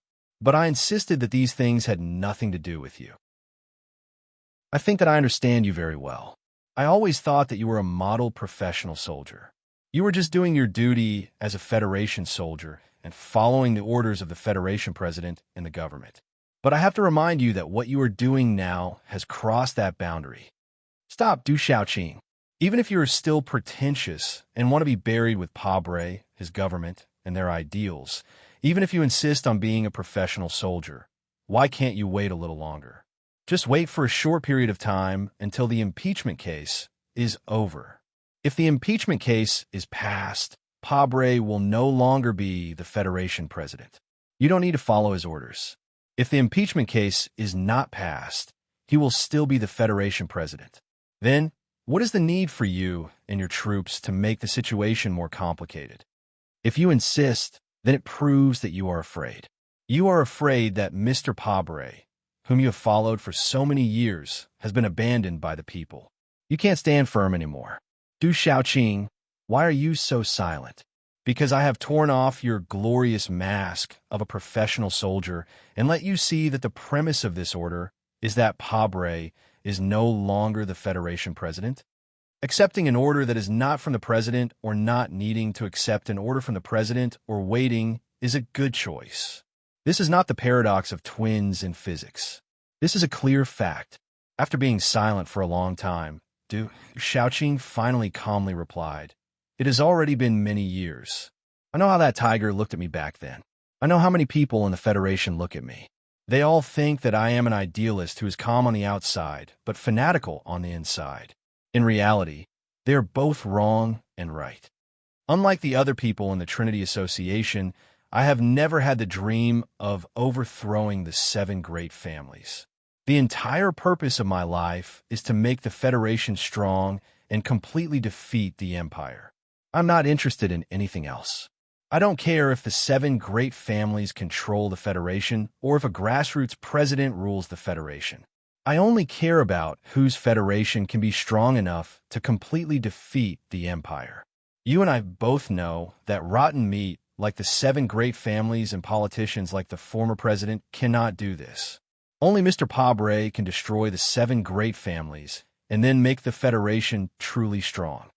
After being silent for a period of time, Su Li's voice sounded again. "Du Xiaoqing, if the entire purpose of your life is to defeat the Empire, then you should know even more clearly that in this current situation, if you insist on standing on President Pabre's side, the Federation will inevitably fall in a civil war. Your life's ideals may only turn into bubbles." Hearing the hoarse voice from the communication system, Du Xiaoqing was expressionless. He slowly undid the 4th button of his military uniform, the veins on the back of his right hand appearing and disappearing. The military uniform was always well ironed, the military boots were always shiny, the black kid gloves, the black sunglasses, the neatly combed hair, and the impeccable military posture were the only images this Federation general and national idol left behind. However, at this very moment, the front of his hair was a bit messy and his well-ironed military uniform was undone. He was far from that perfect image of a general. Sulu, I used to think that I understood you very well, but after this day, I still have a question that I haven't found the answer to. Why did you, a citizen of the Empire, come to the Federation to do these things? Why did you use the result of the Federation defeating the Empire to tempt me? You may not know, but Huaichaosher has already started a counterattack on planet Imo while the Federation is in civil war. If you are like her, trying to take advantage of the Federation's chaos to gain benefits for the Empire, then you should be very happy to see this scene. Just as you said, the West Woods will declare independence, but the Federation will fall into civil war. Why? Because this is not a war between two countries to begin with. Su Li's voice was emotionless as he replied in a deep voice. There may not be such things as justice in a war between countries, but at other times, there may be. Du Xiaoqing said with slight sarcasm. The youth of the Empire want to talk about justice again. I admit that to me, this matter should be more of a personal vendetta. My ultimate goal is very simple. I just want Pabre and those people to be judged. However, whether this result can be realized or not is justice for those who have already died, even if it is overdue justice. There is no justice in a national war, no heroes in civil war. In the dark green military vehicle, Du Xiaoqing looked at the flower he was fiddling with and was silent for a very long time. Then, the corners of his lips curled up slightly as he said in a sarcastic tone, "If you want me to stop, then beg me." After a moment of silence in the communication system, Su Li's unprecedentedly serious and sincere voice rang out. "Commander Xiaoqing, I beg you." Passing through the metal bridge temporarily built by the huge engineering mecca, hundreds of armored vehicles were parked silently at the entrance to the military tunnel in the suburbs of Wangdu. More than 100 black MX mecha were spread out in the wilderness beside the tunnel, vigilantly observing the surrounding movements, ready to launch suppressive fire at any moment. Sulu, who was being closely guarded by the Iron 7th Division, did not feel too proud at this time. Through the ACW's aiming equipment, he watched as the well-ironed general in his military uniform walked into the armed helicopter under heavy protection. He watched as the 7 dark-colored armed helicopters rose into the air in the light snow above Wangdu. The string of nerves that had been stretched taut all this time suddenly loosened. Fatigue and pain instantly took over his entire body. He held onto the wall of the electrical workshop to prevent himself from collapsing. Negotiating with Du Xiaoqing seemed to be more stressful than engaging in a life-and-death battle with Madman Li. But could this be considered success? He did not know. He could not even understand why Du Xiaoqing would be so easily convinced by him and leave the Iron 7th Division's main force with only one company of soldiers. This was because he did not know about Zhou Yu, who was handcuffed in the back of the military vehicle, or Dongfang Yu, who was still unconscious like a beggar in the medical vehicle.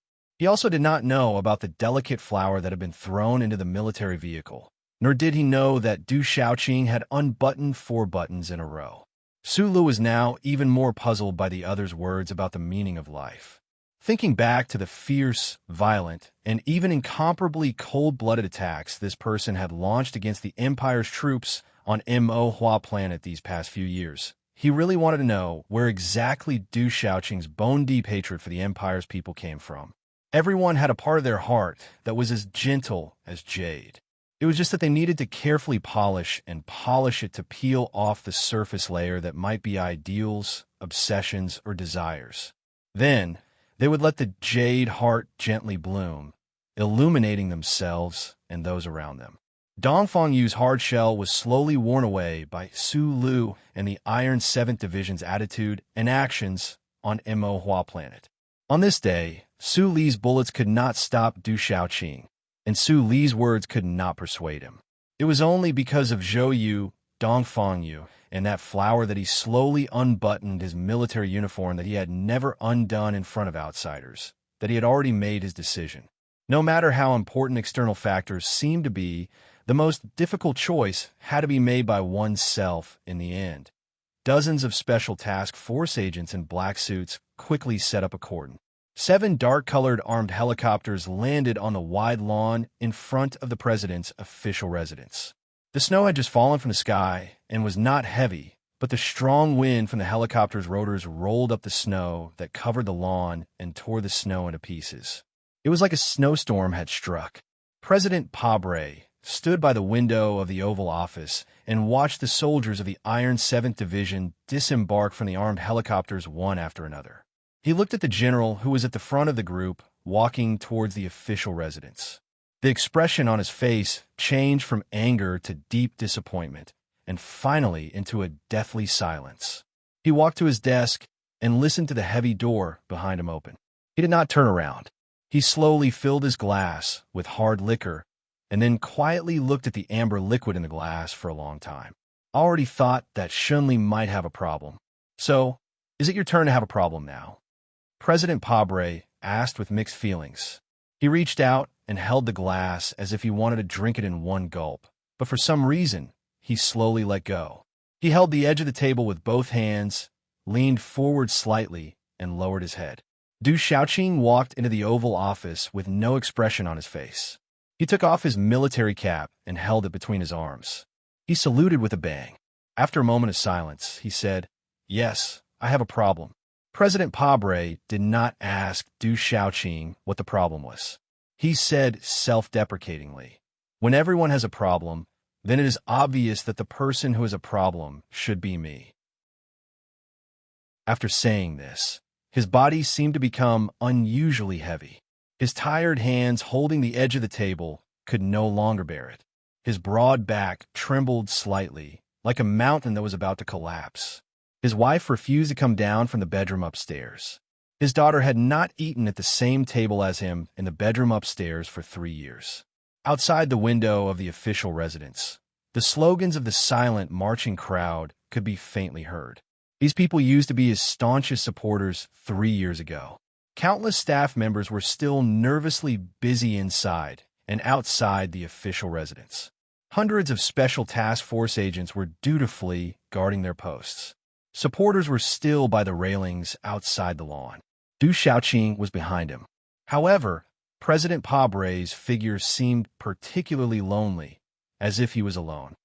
"Mr. President, I think that there is a problem with the emergency plan from Chairman Li Jiedu. At the same time, I insist that he is not a real soldier, nor is he a simple politician. He is a strange, deformed child. If the Federation continues to follow his plan, it will be very dangerous." Du Xiaoqing looked at the back of the president with mixed feelings and guilt. President Pabre put his hands on the table and was silent for a long time. Then, as if he had sensed something, he subconsciously raised his head and looked at the people who supported him outside the lawn.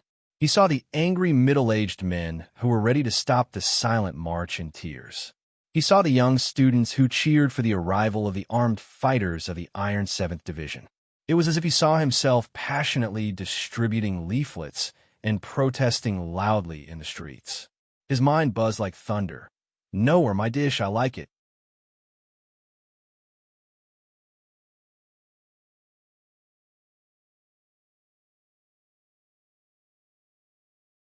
Hundreds of staff in the government processing center looked at the crowd walking by the wall and stood up subconsciously. The expressions on their faces were complicated and gloomy because they knew where the president was going and what he was going to do. "Everyone has worked hard." This was not a parting greeting, but a deep voice that had been heard in the government processing center every day for 7 years. No matter how busy President Pabre was in the Oval Office, he would always go underground and greet all the staff before going to bed. Clap, clap. Looking at the back of the president disappearing at the end of the corridor, one of the staff members started to clap. The applause gradually became louder and louder, and the sound of someone crying could be heard. Then they sat down and continued to busy themselves with the opposition members on the phone, even though they knew that it was useless. The presidential convoy left the Ministry of Finance building, went around the Bureau of Proclamation Square, and arrived at the Parliament Hill building. The Capitol Military Police and the Special Task Force agents followed on foot, vigilantly watching the surroundings. The staff who arrived early drew a long cordon at the foot of the Parliament Hill. The Special Task Force agents in black suits pushed away the people who tried to get close. President Pabre looked out of the window in silence. He saw many angry people marching in silent demonstrations and roaring murderers. He saw countless ferocious and angry faces, but he also saw many nervous and anxious faces. Countless people who supported him had also come here. It seems that this government has not completely disappointed the people. The president looked out of the window and waved his hand. He said calmly, "At least I believe that no one can deny that the healthcare reform bill will help the people at the bottom." Du Xiaoqing, who was sitting in the front row, replied, "Mr. President, as a soldier of the Federation, I obey orders and respect the Charter. But personally, no matter the result of the impeachment case, I think that you have made a lot of good efforts and have done very well. I promise you that if the impeachment case fails and someone tries to do something outside the framework of the Charter, the federal forces, and I will make sure that you and the government will be fully implemented." President Pabre smiled and reached out to pat him on the shoulder. On the solemn rostrum of the Parliament Hill, Pabre looked calmly at the packed seats in front of him. His expression was calm, and his voice was still deep and powerful. However, today he was not delivering the annual State of the Union address. Instead, he was defending himself as the impeached president. This defense was very simple, and it might even be the shortest speech he had ever given in his life. There was no emotional refutation in this defense, no sharp loopholes to catch, and it seemed that he did not even bother to provide evidence. You sitting in the seats now, and the people behind you, no one has the right and position to judge me, the President of the Federation. Only history has the right to judge me. President Pabre leaned forward slightly and slowly swept his gaze over the embarrassed members of the Parliament. He said calmly, "But no matter how history pronounces it, I still insist that I am innocent." The deep and firm voice echoed in the empty Parliament Hill, and then there was a deathly silence. Looking at the dark-faced, middle-aged man on the rostrum who did not have much elegance or nobility, the excited members of the Pabre faction could not help but stand up and return the warmest applause. This was the poorest president in the history of the Federation. A poor lawyer who came from a mining family in Donglin had finally ascended to the throne of power in the Federation. Looking at the face they had loathed for 7 years, and thinking of the fierce battles in front of and behind the scenes, even the opposition members of the Parliament could not help but feel endless emotions in their hearts. They subconsciously began to softly clap. After the defense ended, the Parliament Hill entered the most crucial voting session. President Pabre and his government officials left the hall and went to the conference room to wait for the final result. According to the calculations of the subordinate organization of the official residence, there should be at least 40% of the Parliament Hill members who could not lose their votes. However, before the final result of the voting was out, no one dared to say that they would definitely win. The old man on the rostrum of Parliament Hill smiled and nodded to the even older chief judge, who seemed to have fallen asleep beside him. After clearing his throat, he said, "Everyone, the vote for the impeachment bill against President Pabre has officially begun. Before the vote, I want to say a few words. Although we all like money and power, for the sake of the Federation, for the sake of the little sense of responsibility that you may have, when you answer yes or no, please try to only ask your own rationality and emotions." Everyone knew that Deputy Speaker Xian was the closest political partner of Lady Tai in the back mountain of Macho. It was natural for him to make such a statement before the impeachment vote. However, when the vote began, many people were shocked. "Senator Sun Yiyu, do you think President Pabre is guilty of the first charge?" "Yes." "Senator Scurry, do you think President Pabre is guilty of the second charge?" "Yes." "No." "Yes." "No." The impeachment vote was going on anxiously and nervously. As several members unexpectedly voted in favor of the impeachment, the hall began to be filled with a strange and depressing atmosphere. The members who did not understand what was going on whispered to each other with extremely complicated expressions.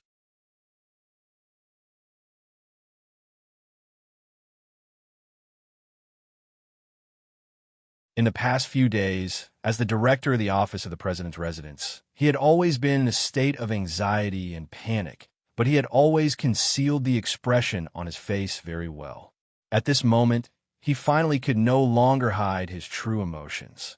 Because of nervousness, beads of sweat dripped down his hair and wet his collar. Looking at President Pabre by the window, his expression looked like he was going to cry, but also like he was struggling to squeeze out a smile. He looked very funny and helpless. His lips slightly opened as if he wanted to speak, but his hoarse voice rubbed for a long time, but no sound came out. The conference room was silent. Through Director Breen's expression, the government officials in the room, waiting for the final result, knew that the voting situation was definitely not good.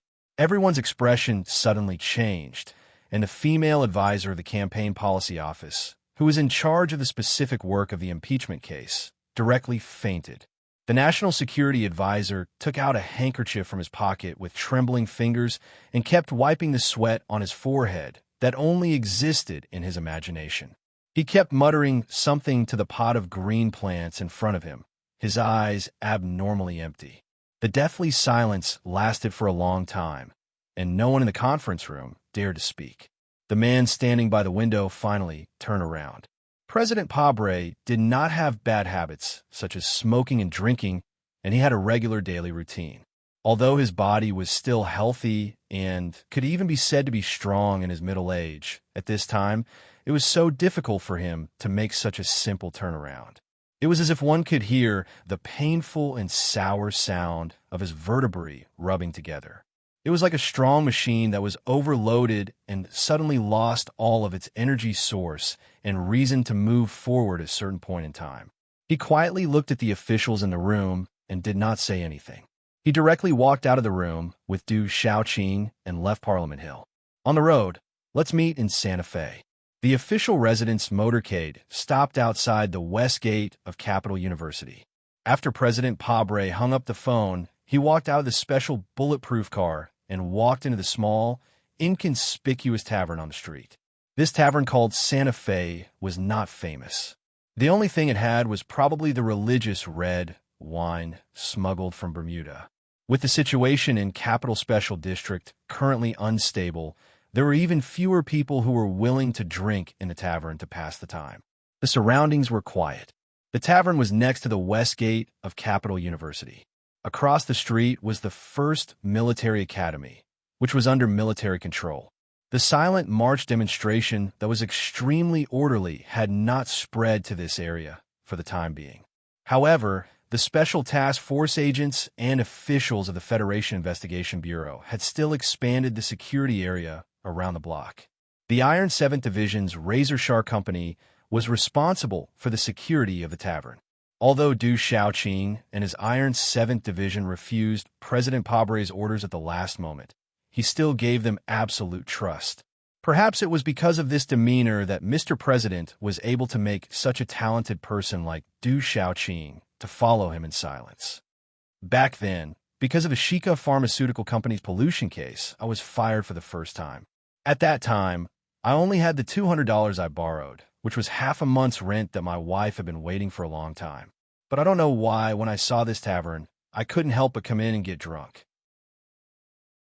Sitting in a dark corner of the tavern, President Pabre slowly rubbed the surface of the old wine table with his right hand and said calmly, "It was in this tavern that I first met the Tao and my companions in the Trinity Association. In the past few years, sometimes I couldn't help but think that the drunken encounter and argument was probably really the arrangement of fate. The impeachment vote in Parliament Hill was probably coming to an end at this time." President Pabre's dark face showed a very faint sense of frustration. He said, "Those who accept the arrangement of fate are not necessarily favored by fate. I thought that we might fail, but I don't understand why. Could it be that what we did was not right? Why is the government under my leadership full of shady deals and a bunch of incompetent trash, as you once said? Why are people like Julian, Barry, and Descartes ultimately the fatal reason for our failure? I never understood until I came to this tavern. Only then did I vaguely understand one of the possible reasons for our defeat in this war. Standing by the wine table, Du Xiaoqing was silent, quietly listening. Last time, I told you that there are too few true idealists in this world, and our cause, even the most basic operation of the government, requires countless people. What can I use to attract them? I can only use official positions and power to attract them, not those empty ideals. And many years ago, those members of the Trinity Association I saw in the tavern were the most outstanding geniuses in the Federation, like you. They were all idealists, and they could have become the core of the government, the foundation of the Federation. If I could still have such a group of companions, the course of this story might have been completely different, and the ending of this story might have been completely different. President Pabre looked at the dimly lit tavern, as if he was looking at the faces of those companions he was most familiar with, and said sadly, "It's a pity that they're dead. Too many of my genius companions died under the guns of Shi Qinghai and Su Le. If we really lost our cause, then a large part of the reason was because of the unreasonable assassination of those two young people. But there's no point in talking about this now. I just miss those companions." President Pabre smiled slightly, pointed to a small wine table to his right, and said, "That day, we argued for half an hour in the private room and very simply decided what to do. Then we came out and continued to drink. I still remember that Byron and I were sitting at this table." Then he pointed in another direction and said, "Matt was sitting here, and Hu Zhu and a few others were drinking over there. They were rich in Taoism, so they opened 3 bottles of brandy #1 that day. Later on, we came to this tavern to drink a few times. Although it wasn't a lot, we all sat around the same place. The last time was to celebrate Byron's official entry into the political arena, and since then, we haven't seen each other in public. Speaking of which, at that time, you might have been studying opposite. Du Xiaoqing had studied at the First Military Academy for 4 years and buried himself in teaching and military regulations all day long. So he had never come to this tavern that changed the history of the Federation. His eyes moved in the direction of Mr. President's finger and fell on every corner of the tavern, as if he could see those geniuses of the past quietly looking at him under the dim light. At that time, I was still a student in the 5th year of middle school. He shook his head and replied.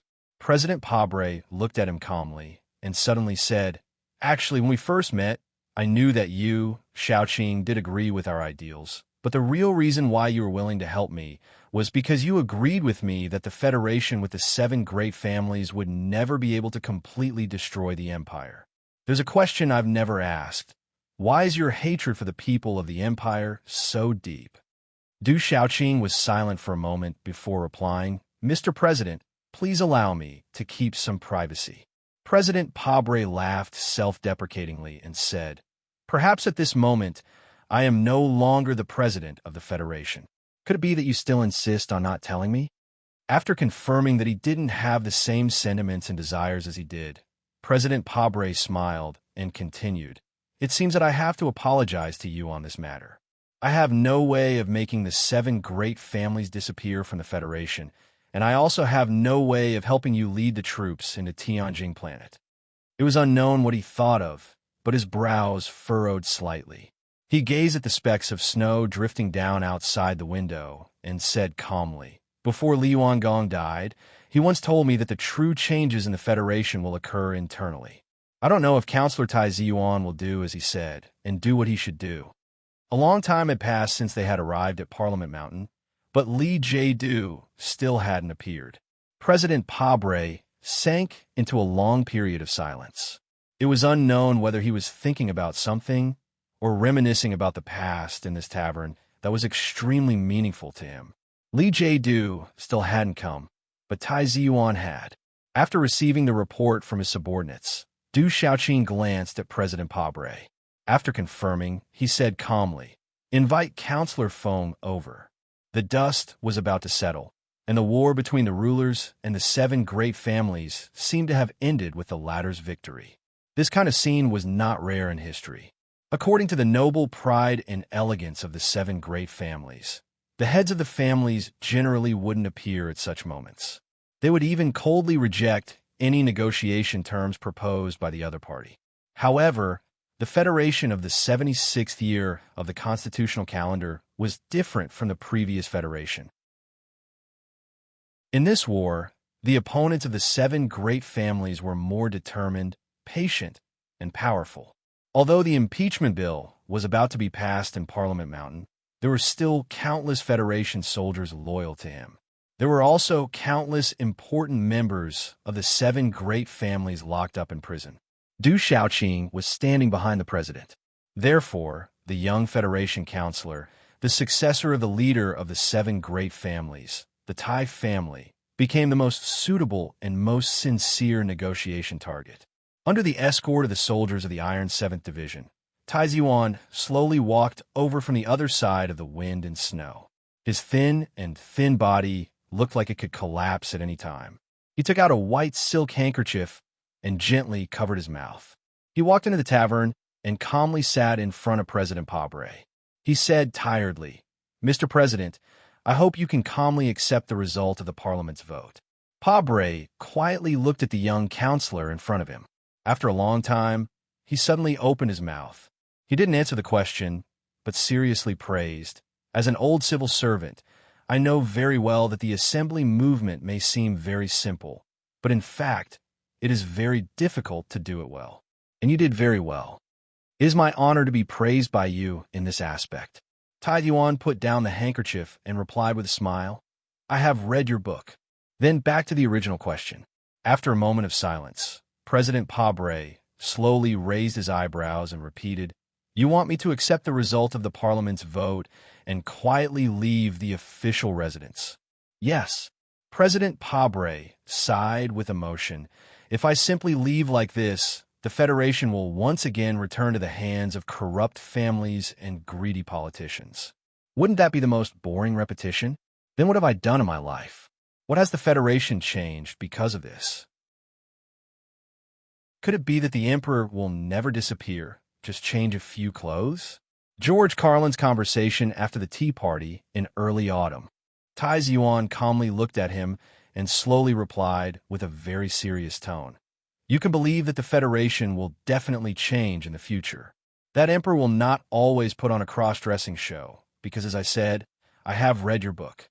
Hearing this, President Pabre's eyes gradually brightened.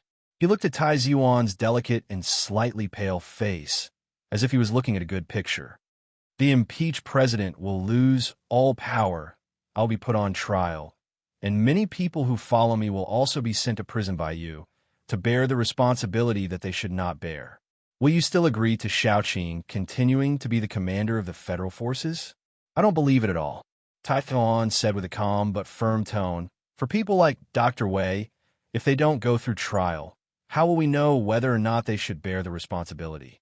If teacher Shaoqing has never been deeply involved in those dirty things, you have to believe that I want him to continue to be the commander of the federal forces more than anyone else, because I know that he is more suitable than anyone else." As for the president, the young senator suddenly closed his mouth slowly, but in his still clear eyes, there was actually a faint smile that could see through people's hearts. Du Shaoqing, who had been silent all this time, suddenly said in a deep voice, "In order to ensure the safety of the president, the Parliament must issue a special pardon, and the successor must sign it, providing a full pardon and even protection to the former president in exchange for the other party to voluntarily hand over the power in their hands, thus avoiding social unrest and even civil war in the Federation." This was not rare in the history of human society, and the most famous case was many years ago when the Tai dynasty handed over equal rights to all the people in exchange for great benefits and a promise to never hold the past accountable. As the descendant of the former royal family, Tai Ziyuan was naturally no stranger to this kind of political arrangement. Before he came here to negotiate, he had even thought of an answer, but for such an important promise, even if he was from a noble family, he could not make the decision alone. He made a few calls to the Li family, the Nan family, and other families. At the end of the street, in the snow, a car was parked calmly. Lin Banshan, who was sitting in the back, picked up the phone, asked a few questions, and then nodded.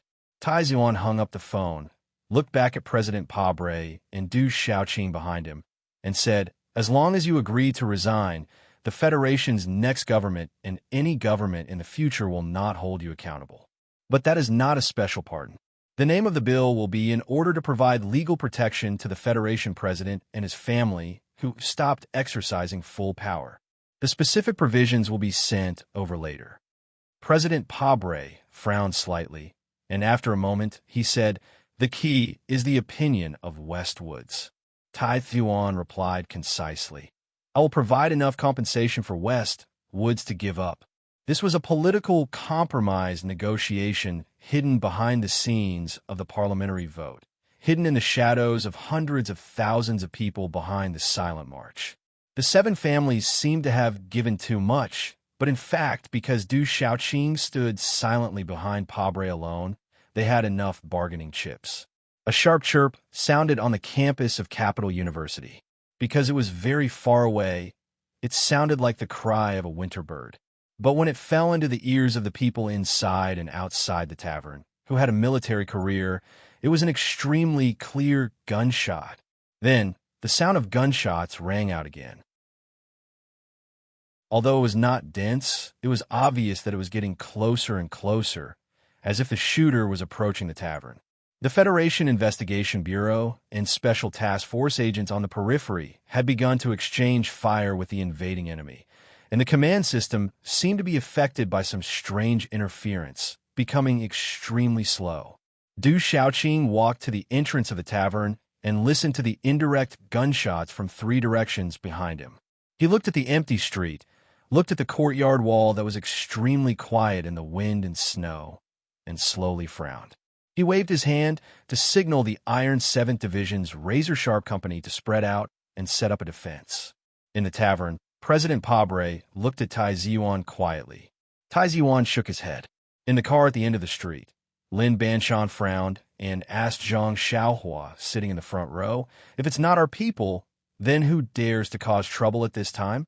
For the Federation, which was in the shadow of civil strife, for the Federation, whose frontline troops were suffering a serious blow, and for the Federation, which had been in turmoil for too long, this tavern next to the west gate of Capital University had changed its history.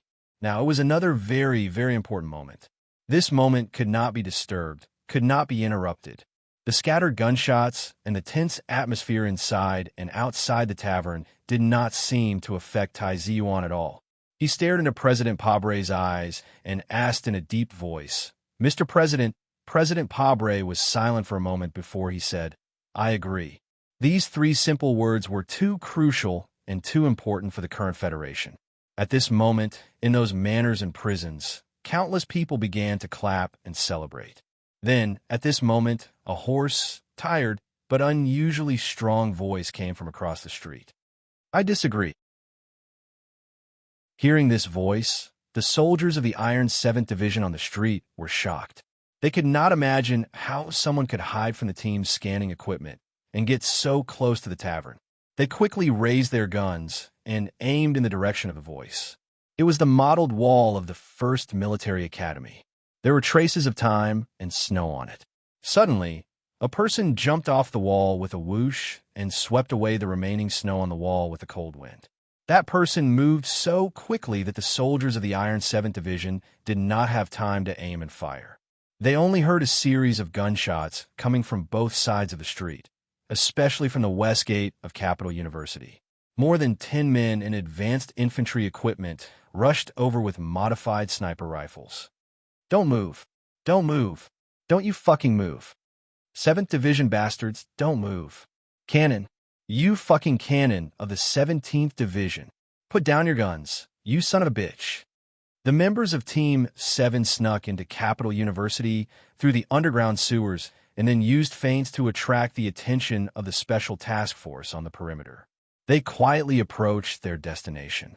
They were already panting and exhausted from running all the way, but they still believed that they could take control of the situation immediately. However, when they found that they were facing an old acquaintance, an old enemy, an old rival, the razor-sharp company from the Iron 7th Division, They knew that taking control of the situation had become a luxury. Xiong Linquan pointed the barrel of his gun at the officer in front of him, who was only a lieutenant colonel, and roared, "If you dare move, I'll blow you up. You can fucking try." The commander of the razor-sharp company of the Iron 7th Division roared back, just like how Team 7 felt at the moment. When the commander realized that these people were all from Team 7, he became more cautious than usual, even though there were many of them on his side.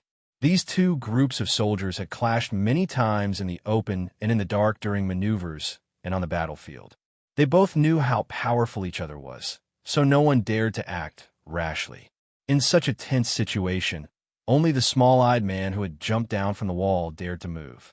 Wearing a tattered sports coat and carrying a heavy military backpack, Su Lu walked silently from the wall to the tavern across the street in the wind and snow, just like he did every time he was in battle. The only difference was that he wore a pair of glasses on the bridge of his nose. When he jumped down, Du Xiaoqing, with his sharp eyes, immediately noticed this. He clasped his sunglasses tightly with his right hand behind his back and quickly gave the order to not shoot. The pair of military boots that had run 170 kilometers in the mountains squeaked as they stepped on the thin layer of snow. There was a large hole in the front of the boots, as if they were mocking someone. Su Lu, whose face was covered in blood and dirt, ignored the black muzzles around him. He pulled out a pistol from his waist and loaded it with a click. He walked to the tavern across the street with an expressionless face. Xiong Linquan and a dozen other team members also approached from both ends of the street. They aimed their TP rifles at the nearby soldiers of the Iron 7th Division, completely ignoring the wounds on their bodies and the blood dripping into the white snow. When he walked past Du Xiaoqing, who was standing at the entrance of the tavern, Su Lu paused and looked at him.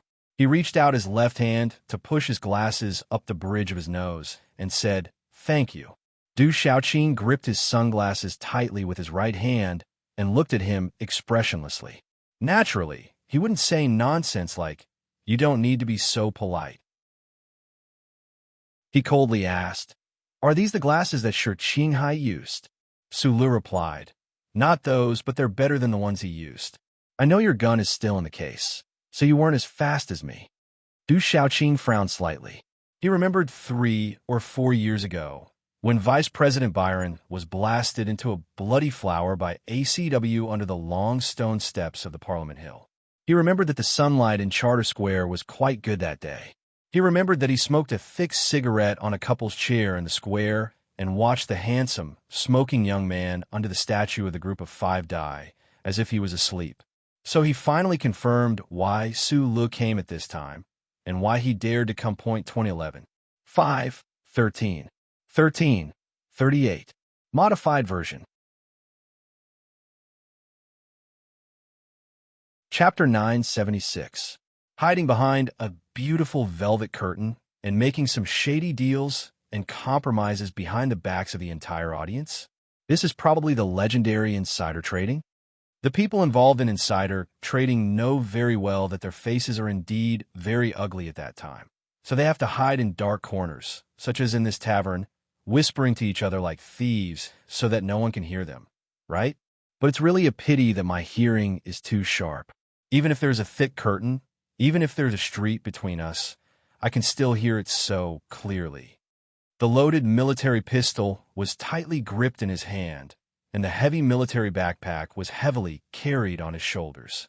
As he swayed with his footsteps, it hit his back and collided with the bulletproof hard pottery shards in his tattered sports windbreaker, making a clear and crisp sound. After so many things have happened and so many evil deeds have been done, you could just drink a few glasses of wine and chat casually, hand over the position to the other party, and then retire with a smile. With a small manor with nice scenery, you can continue to write a few diary entries to summarize your gains and losses, and then die of old age in bed with a clear conscience. Su Lu stopped and looked at the two familiar faces by the table. He looked at the current president of the Federation and the young senator who was most likely to become the next president of the Federation and said, "Although this universe has never been reasonable, your idea is too unreasonable. Politics is not about reason." Tai Tzuan raised his head and looked at Su Li's side face tiredly. He frowned slightly and said, "Most of the time, politics is actually all kinds of compromises." Compromises? You should know very well that I have never known how to write those two words. When the Federation wanted to compromise with Medellin, my answer was very simple. And I remember that at that time, Mr. President, you were also unwilling to accept the word compromise.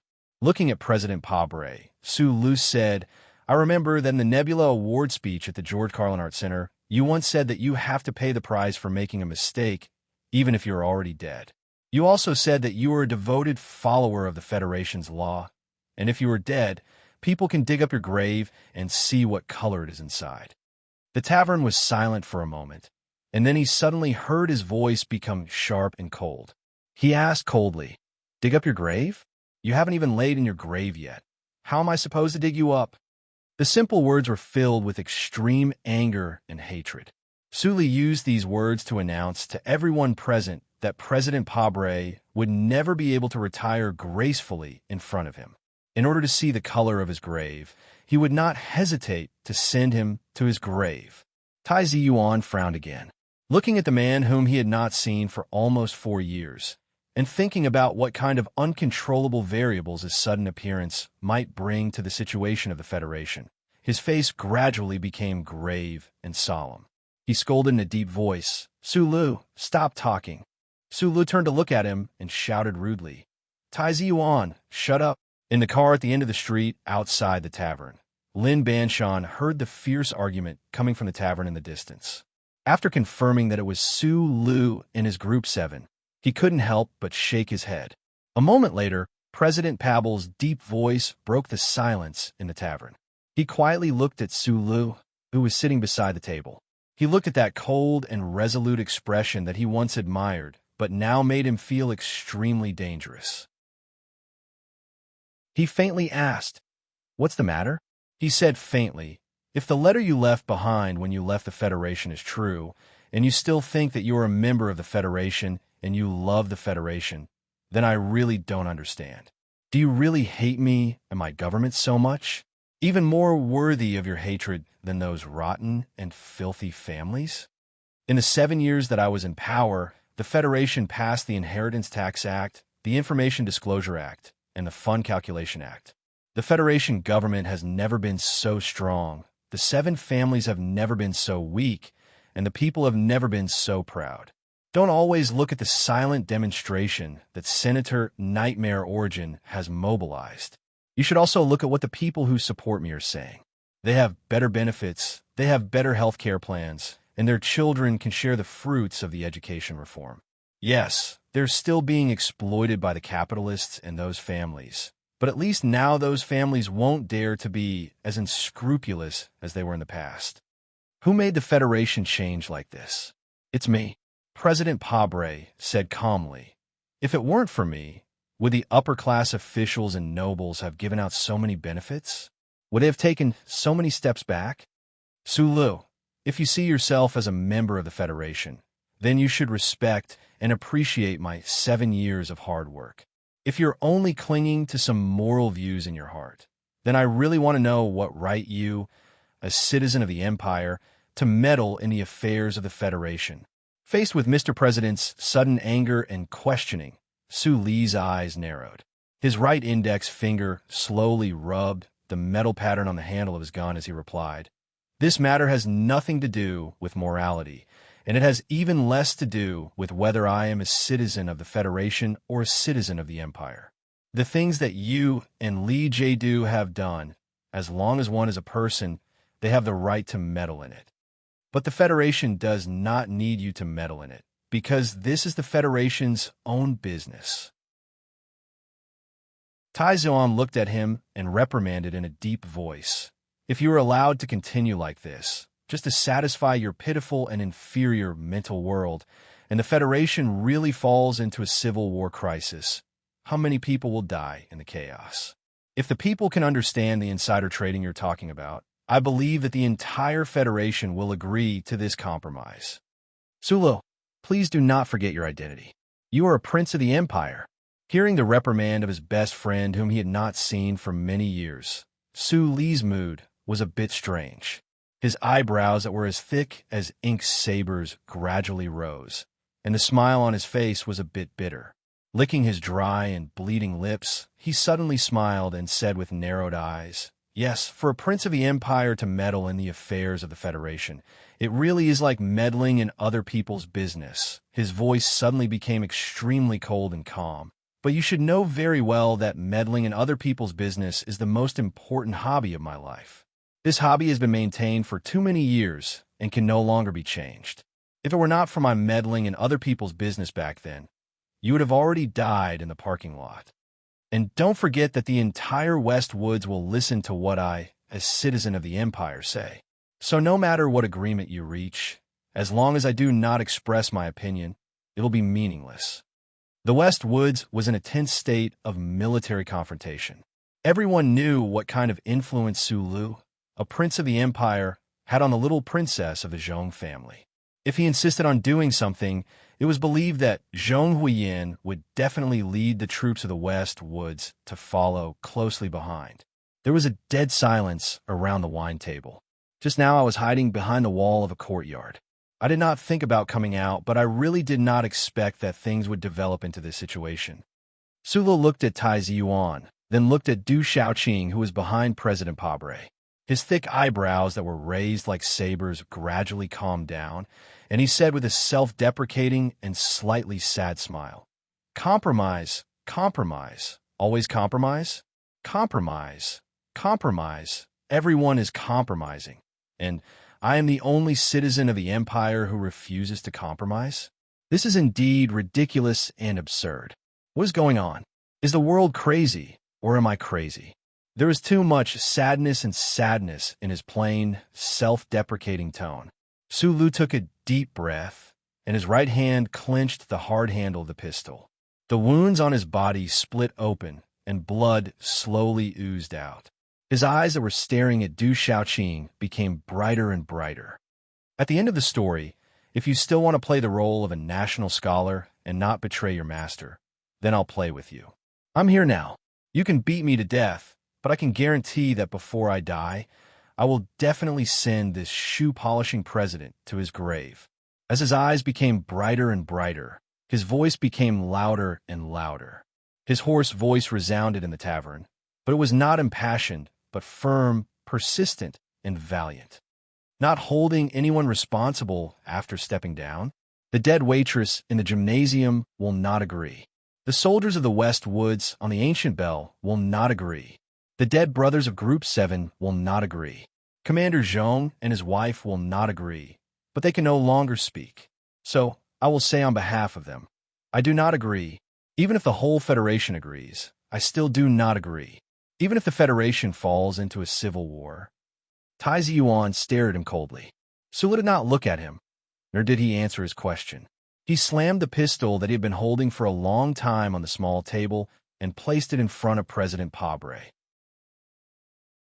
He said in an emotionless voice, "A civil war is indeed terrible, but other than compromise, there are actually many ways to end it all, to prevent the Federation from falling into a civil war, and to my satisfaction. Sacrifice yourself." He stared into President Pabre's eyes and said, "Mr. President, don't you often ask people to sacrifice themselves for the Federation? Didn't you tell me before that some innocent lives must be sacrificed for a great cause? According to your concept, many people in the Federation have already been sacrificed. So now that a civil war is about to break out before the danger of separation, why can't you sacrifice yourself for the Federation? Don't say nonsense like the Federation can't do without you, and the righteous cause needs your leadership. There has never been a savior in this world, and the people don't need a savior. You are not, and neither is Tai Ziyuan. No one can be a real savior." President Pabre silently looked at the pistol with a metallic luster on the table for a long time. Then he looked up at Sulu and asked, "Do you want me to die so badly?" Sulu was silent for a moment, and then he smiled and replied, "I have always had a feeling that the young master had been lying in the grave looking at me all this time. He killed the vice president of the Federation.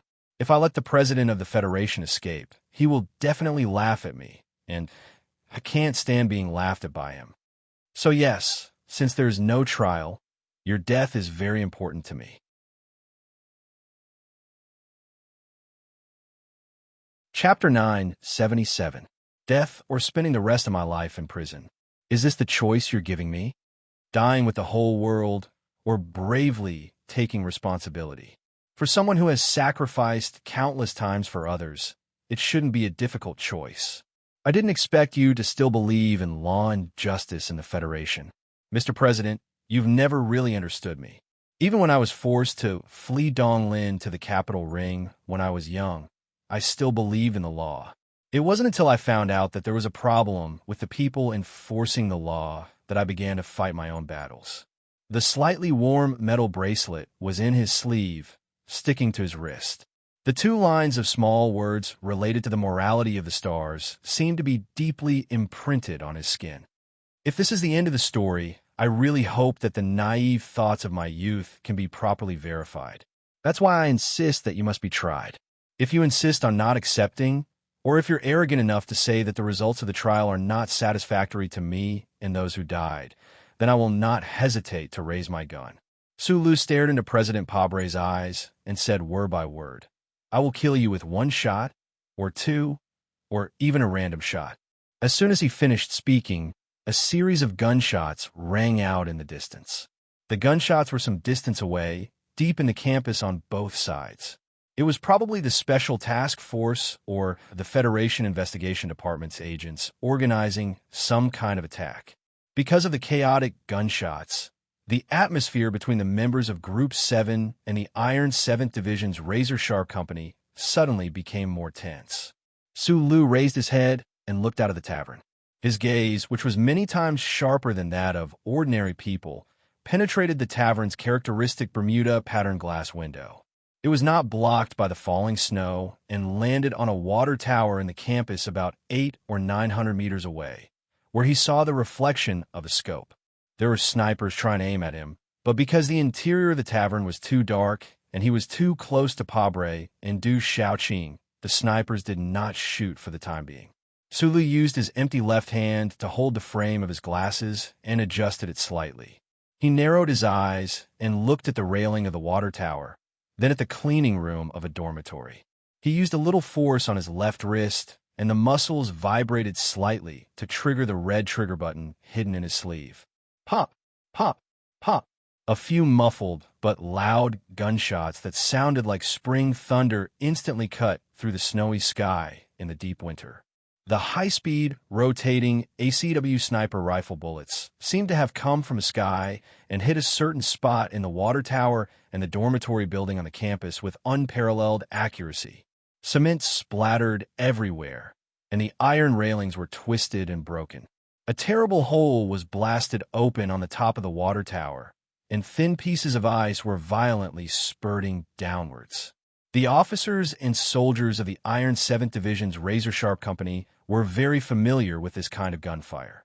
Today, when they were traveling from the southern encampment to the capital, they had to travel through the mountainous mountains and villages along the way. It was as if the terrifying gunfire had never stopped. His gaze pierced through the glasses, and the hidden ACWs accurately bombarded the exact same spot. This was the true method of killing with one's gaze. This was the same method that Shi Qinghai used to kill Vice President Byron in front of the entire Federation when he barged into Parliament Hill alone in front of the Charter Square. The main forces of the Iron 7th Division and the mecha groups did not enter the city. There were still more than 100 people from the Razor Sharp Company guarding the area around the tavern. Coupled with the agents of the Special Task Force and the Federation Investigation Bureau stationed outside the tavern, they were more than enough to suppress or even kill Su Lu and Su Lu, who had somehow managed to sneak into the tavern. However, Du Xiaoqing remained silent and did not say a word. This was because he had noticed the glasses on Su Li's nose from the very beginning and knew that Su Li's threat was very real. Before the people who wanted a compromise killed him, as long as he kept his small bright eyes open, he could kill anyone he wanted to kill with 1 or 2 shots. Like President Pabre. After a short and hurried exchange of information and orders, the gunfire outside the tavern stopped. The agents of the Special Task Force and the Federation Investigation Bureau no longer dared to launch probing attacks. As for the snipers, they all retreated to higher ground to avoid wasting their lives in vain. In a dark corner of the tavern, President Pabre looked at Su Lu and asked with a frown, "You've always been looking for justice, but the question is, what makes you so sure that what you're doing is right?" I've spent too much time and too many words discussing this question with someone in a dark room before. So today, we won't be talking about justice. I can only say, after a moment of silence, Su Lu replied, "I can't be sure if what I'm doing is absolutely right. I can only be sure that what you and Li Jiedu did was wrong." He raised his hand and pointed at Tai Ziwan across the small table and said, "If you're wrong, you have to admit it. If this guy becomes the president in the future and becomes the second you, I won't let him go." President Pabre frowned slightly and said, "Actually, I've always been a little confused about you. If a normal person is like you, constantly encountering bizarre changes, entanglement, and tribulations in their life, they would have already broken down. At the very least, it would be very difficult for them to believe in certain things so firmly." He looked at Su Li's ordinary face and said with emotion, "But you're so strange. Time and encounters seem to have no effect on you. You're still as determined and persistent as before, as if nothing has changed.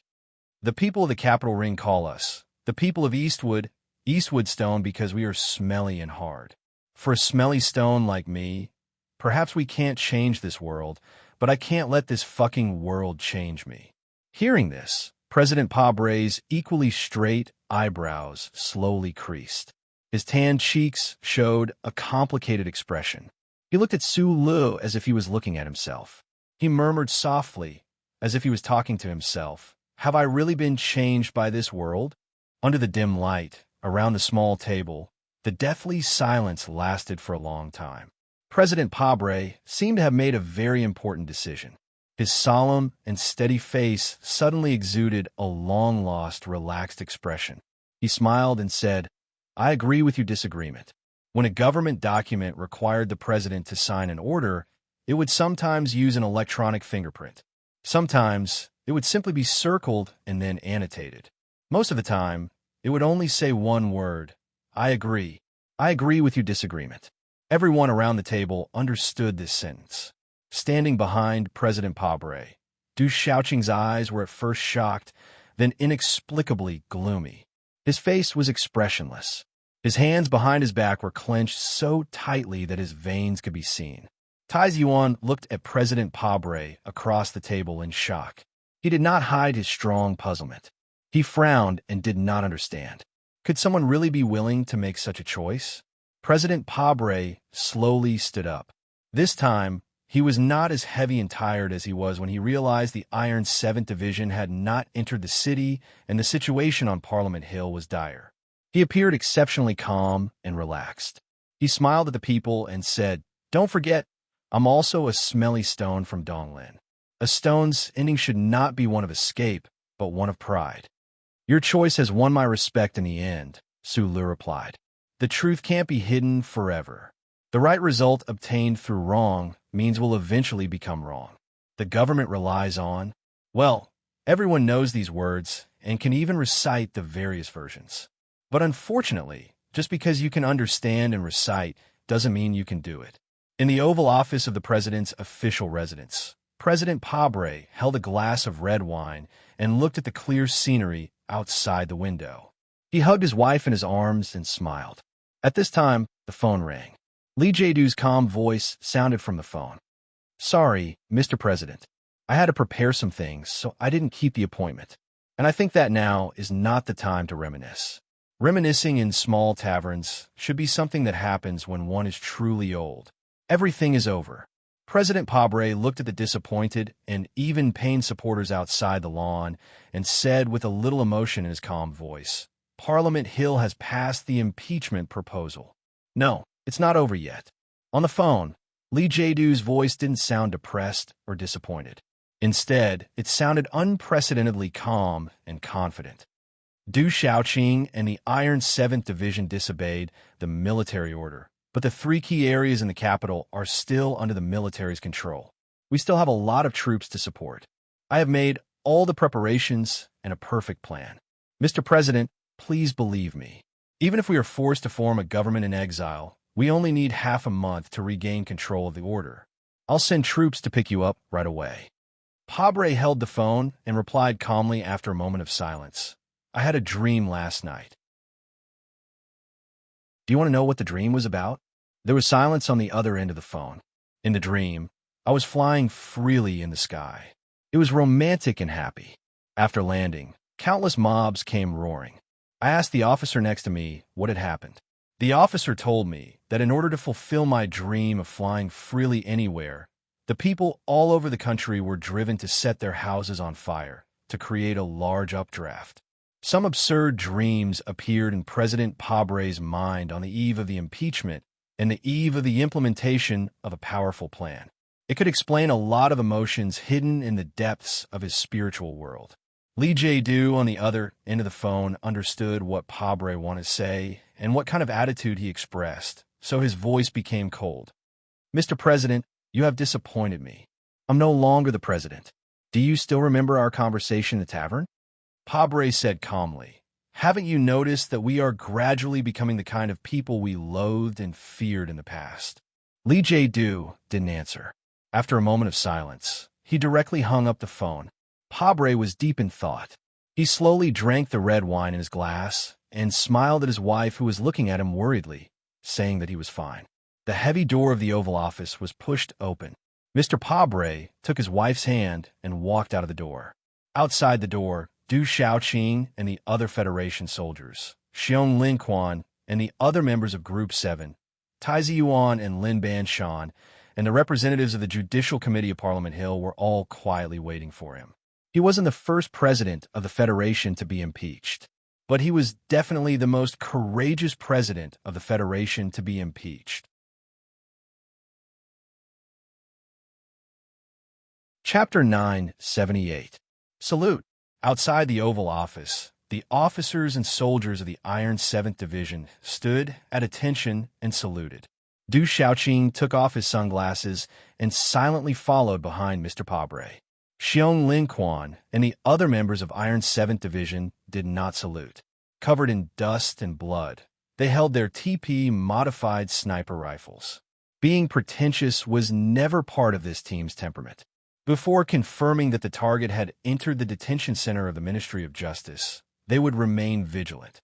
Nannies, cooks, cleaners, and all the service staff stood in 2 rows in the corridor. Mr. Pabre extended his broad palm and shook hands with them one by one.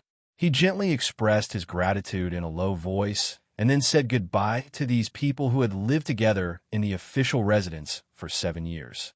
Walking to the front door of the official residence, he whispered to Du Shaoqing behind him, if the other party keeps their promise, you have to seriously deal with the 1st Guard Regiment and the brigades in the garrison area. I think there seems to be a problem with Chairman Li's side. Du Shaoqing nodded. Mr. Prabble held his wife's hand and gently kissed her on the cheek. After that, he turned around and looked at the building that had witnessed the most glorious and darkest moments of his life. Looking at the empty staircase, his eyes couldn't help but turn gloomy. Tap, tap, tap, tap. A hurried sound came from the stairs. Miss Padre rushed down. She ran so fast that her waist-length curly hair was a little loose. She rushed into her father's warm and solid arms. Still not speaking, she just hugged his waist tightly and pressed against his chest. The father and daughter, who hadn't spoken or eaten at the same table for 3 years, hugged quietly like this. Then Pabre pulled his wife in, planted a kiss on the foreheads of the 2 women, and walked out with a smile. When he walked past Taizuan, the young member, who was most likely the next owner of the official residence, said calmly, Madam and Miss Padre will be very happy. Is this a promise? Mr. Pabre asked in return. Tai Ziyuan raised his eyebrows slightly and replied gently, Yes, but you don't have to thank me. Mr. Pabre laughed loudly. His deep voice sounded particularly relaxed. 7 years ago, when you helped me get elected for the first time, I didn't thank you either. I learned a lot from that time. Tai Ziwan said with a smile. Mr. Pabre spread his arms and said with a smile, "And then I used it today." Exactly. The cold wind at the end of the month of the 76th year of the constitutional calendar whistled with snowflakes. Mr. Pabble walked down the stairs and walked towards the bulletproof black car sent by the Ministry of Justice. Beside him were the commissioners sent by the Federal Parliament's Judicial Committee and the Ministry of Justice. Before he was about to get on the car, he seemed to feel someone's gaze on him. He subconsciously looked up and saw Su Lu standing under the eaves of the street opposite the official residence. He was wearing a tattered windbreaker and a hat to cover the fine snow. He couldn't see whether he was wearing glasses or not, and he couldn't see those small eyes that always liked to squint. Mr. Pabre's eyes were filled with extremely complex emotions. He silently looked at the person on the other side of the street. In the end, he just smiled, sat in the black car, closed the door, and looked toward the other side of the street. There was already no one there, only the wind and snow. What everyone saw just now was the celebratory scene of the Federation people near the Federation Television Building and Parliament Hill. After Parliament Hill passed the impeachment proposal against President Pabre, the Silent March Command announced a temporary victory. Hundreds of thousands of people took to the streets to express their support for Parliament Hill's decision. Supporters of former President Pabre gathered near the Federation Library and had a serious conflict with the Veterans Association's demonstration team. According to the latest news, former President Pabre announced his unconditional acceptance of Parliament Hill's impeachment resolution. At the same time, he expressed his willingness to accept relevant inquiries. From a video that just came back, we can see that the former president has already sat in the car of the Ministry of Justice. The National Security Advisor, Minister of Finance, and Director of the Medical and Food Administration announced their resignation. The Federation Election Committee issued a notice. According to the relevant provisions of the Constitution, because there has been no by-election for the Vice President of the Federation, the position of President of the Federation will be temporarily replaced by the Deputy Speaker of the Federation Parliament, Mr. Zion, and the presidential election process will begin in the shortest time possible. On the TV screen, a certain male anchor of the Federation News Channel was broadcasting the biggest news of the Federation at an extremely fast speed. Although his professionalism required him to enunciate clearly and speak at an appropriate speed, at this moment, all the viewers could see that he was very emotional at this moment. Parliament Hill's successful impeachment of the president. The Ministry of Justice announced the start of the trial and related charges, and a series of explosive news occupied the content of all the TV channels.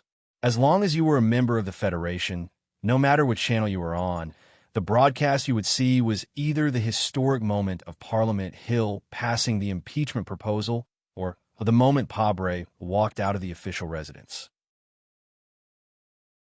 In the elevator of a certain military building, Lee Jae-do, chairman of the Federation's Joint Staff Committee and commander of the 1st Military Region, was watching the broadcast on the TV screen with an unusually calm expression. However, if one looked closely, they would be able to see the anger, disdain, and deep disappointment in the deepest part of this military leader's eyes. When the elevator door opened, General Lee Jae-do took one last look at the scene of Pabre walking out of the official residence on the news screen. He slightly shook his head in an extremely imperceptible manner and walked into the military vehicle in front of him. The crisp sound of a gunshot rang out. The moment the dark green military vehicle drove out of the underground parking lot, it encountered a sudden gunshot. The soldiers of the Federation inside and outside the building shouted in a low voice and spread out with their guns, trying to find or kill the audacious gunman. Inside the dark green military vehicle that stopped, Lee Jae-do glanced at the horrible bullet marks on the bulletproof glass and frowned with some disgust. He said indifferently, "Keep driving." Against the scattered bullets of the long-range sniper rifle, the convoy quickly drove out of the compound and roared into the capital's main street, driving toward a secret military airport in the western suburbs. Coward, hypocrite, coward, loser, cynic, capitulator, naive idealist, childish poor student, lunatic. Inside the dark green bulletproof military vehicle, Li Jiedu thought of his companion, who left at the most critical moment. His white eyebrows slowly furrowed, and he murmured a series of words in disappointment and sarcasm. General, in fact, I have always thought that only you can lead such a great cause. A major general with a cold expression on the passenger seat turned around and said, "The president chose to surrender. Perhaps it is to tell you that you can't shirk your responsibility at such a moment. When a group walks on this long and difficult road, some people will fall behind, some people will defect, and any ideological struggle will cause great damage to the cause. So at that time, we must unswervingly support the person at the front to ensure that the team can eventually reach the destination of victory." General Li Jiedu looked out of the window with an expressionless face. Looking at the snow floating between the winter trees on both sides of the street, he said indifferently, "Now that the person at the front has chosen to give up, then the person at the second position has to take over. What you said makes sense. As a specific part of a great cause, perhaps this is also an opportunity for me to realize myself in life." All three plans have been launched. The Major General looked at the screen on the workbench in his hand and reported, "The Western Suburbs Airport is under the 4th sequence of surveillance, and the Harbor City Garrison is under the 6th sequence, so we have decided to leave through Harbor City." He turned around and looked at Li Jiedu hesitantly and suggested, "General, I understand that we need to stay away from the glory of the charter to complete the plan, but now the Bureau of Proclamation is in chaos. Why don't we choose to take off directly from the Western Suburbs Airport? Everyone who doesn't want me to leave can guess that the Western Suburbs Airport is my destination. What's more, the Bureau of Proclamation is in chaos, but it doesn't mean that the charter computer is also in chaos. And I believe one thing, Tai Ziwan or Lin Banshan, at least one of them is now in the Bureau of Proclamation." Li Jiedu said calmly, "Go according to the plan." The convoy of dark green military vehicles had just passed the Western Hills compound when they quickly turned around at the next street corner and drove along Helsham Avenue to the capital airport. Li Jiedu has left. Tried to attack, to stop, ineffective. The destination may be the Western Suburbs Airport. Wrong. The convoy has turned around. The destination may be adjusted to the capital airport. Jiaozi is making a record in the Western Suburbs. Give up immediately. I have arrived at the civil airport. Li Jiedu's plane confirmed. On the runway, distance 347 kilometers. Low altitude, 17 Sparrow fighters.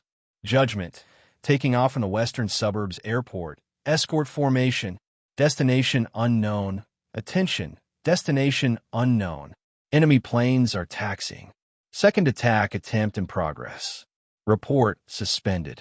A burst of fierce gunfire came from the communications system. Su Lu stepped on the top of the snow-covered wall and stomped into the soft lawn, supporting his body. Like a shadow, he quickly swept past all kinds of obstacles and passed through the streets and alleys of the capital. He listened to the report in his ears, and his expression was extremely serious. As the strongest supporter of the Pabre government, and as the leader of the federal military, Li Jiedu was naturally the most important target. And because of the shadow that was still unclear, Su Lu had never let his guard down. Therefore, when the Iron 7 Division and the Iron 7 Division were in danger, he put his most trusted and most capable partner on the other side. He only had one request for Bai Yulan. No matter how badly the Iron 7 Division was fighting, Bai Yulan was not allowed to leave her post. She had to keep an eye on Li Jiedu's movements. After receiving Bai Yulan's first report, he left the presidential residence as quickly as possible. Then, he sat in an unmarked military vehicle on the right side of Charter Square. According to the coordinates in his ear, he kept giving directions to the driver in the major's uniform. The unmarked dark green military vehicle roared through the streets of the capital. Su Lu listened to the reports that became more and more frequent until he heard gunshots. His mood became heavier and heavier. He knew that stopping Li Jiedu from leaving had become a very difficult task. Thinking of this, he took out the phone in his pocket and dialed a number. With a hoarse voice, he roared angrily, "Lin Banshan, you said you can take care of the Bureau of Proclamation, but I don't care. Then, have you taken care of it yet? Find Lee Jae-doo's coordinates immediately, or just directly shoot him down. If you let him escape, do you know what the fuck will happen?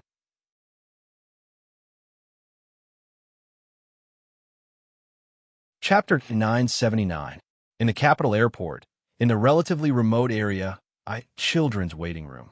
A 5 or 6-year-old boy pointed out the window and curiously tugged at the hem of his mother's clothes. He screamed, "Mom, look over there. There's an uncle shooting a plane." "Don't talk nonsense." The mother covered her son's mouth and pulled him into her arms. Then, she looked out of the window curiously. She didn't find the exposed man who had pulled open his windbreaker. Instead, she saw a delicate man holding a gun in his hand and firing fiercely at a plane that was leaving the runway. This was not an old joke in a vulgar joke collection. It was a real scene that happened in the capital airport at the end of the winter of the 76th year of the constitutional era. Someone was really shooting a plane. Bai Yulan dragged his injured leg and limped forward desperately along the isolation net. The TP sniper rifle in his hand continued to fire bullets.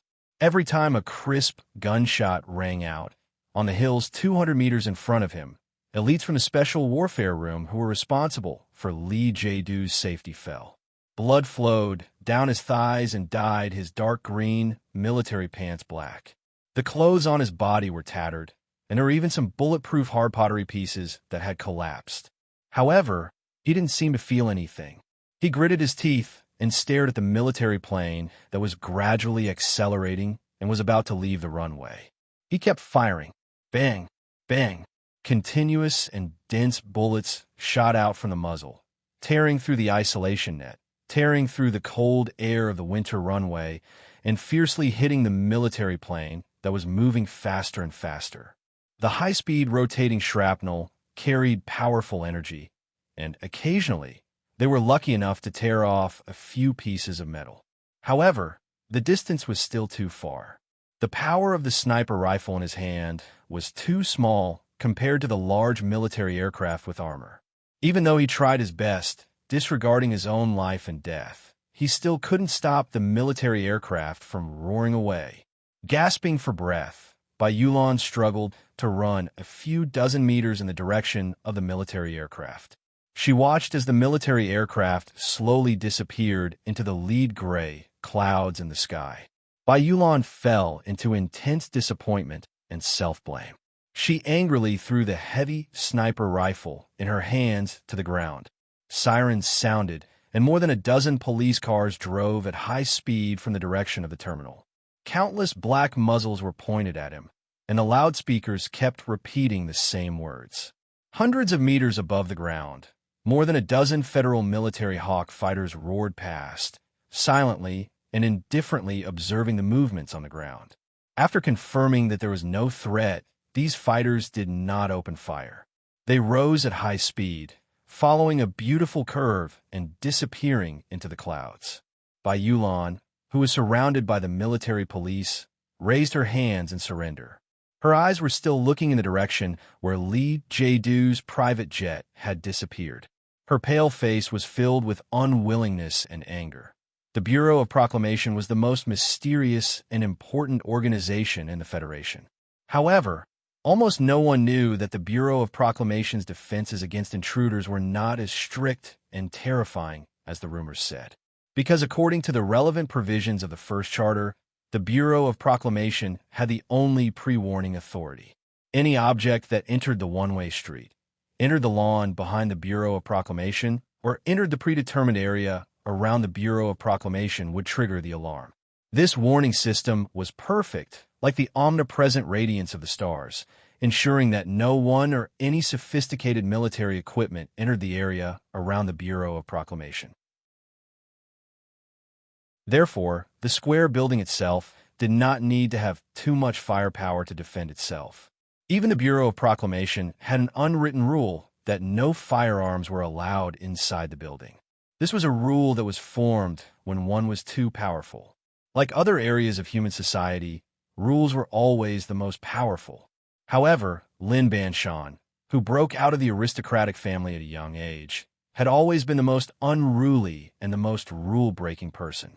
On the street by the west gate of Capital University, after Lin Banshan confirmed that the Federation's major event had been completed, he gathered all his subordinates. They boarded a dozen black cars and drove onto the dead-end road, heading toward the Bureau of Proclamation building at the end of the road. Without any disguise, without any planning, without any clever arrangements, the dozen black cars carried dozens of gangsters in black suits and sunglasses. They openly began to invade the most sacred and inviolable Bureau of Proclamation. There was no alarm, no interception, and no mysterious incident. The arrogant gangster fleet drove through until they arrived at the Bureau of Proclamation building. It was not until the door was violently pushed open that the officials in the hall looked up in shock and discovered that the enemy had arrived. The broken spaceship far away in the asteroid belt had been playing black and white chess with the central computer in the Bureau of Proclamation for the past few days. Because of the silent smoke on the large chessboard, the staff in the hall had been working overtime continuously, anxiously shouting at each other, and constantly performing repair operations.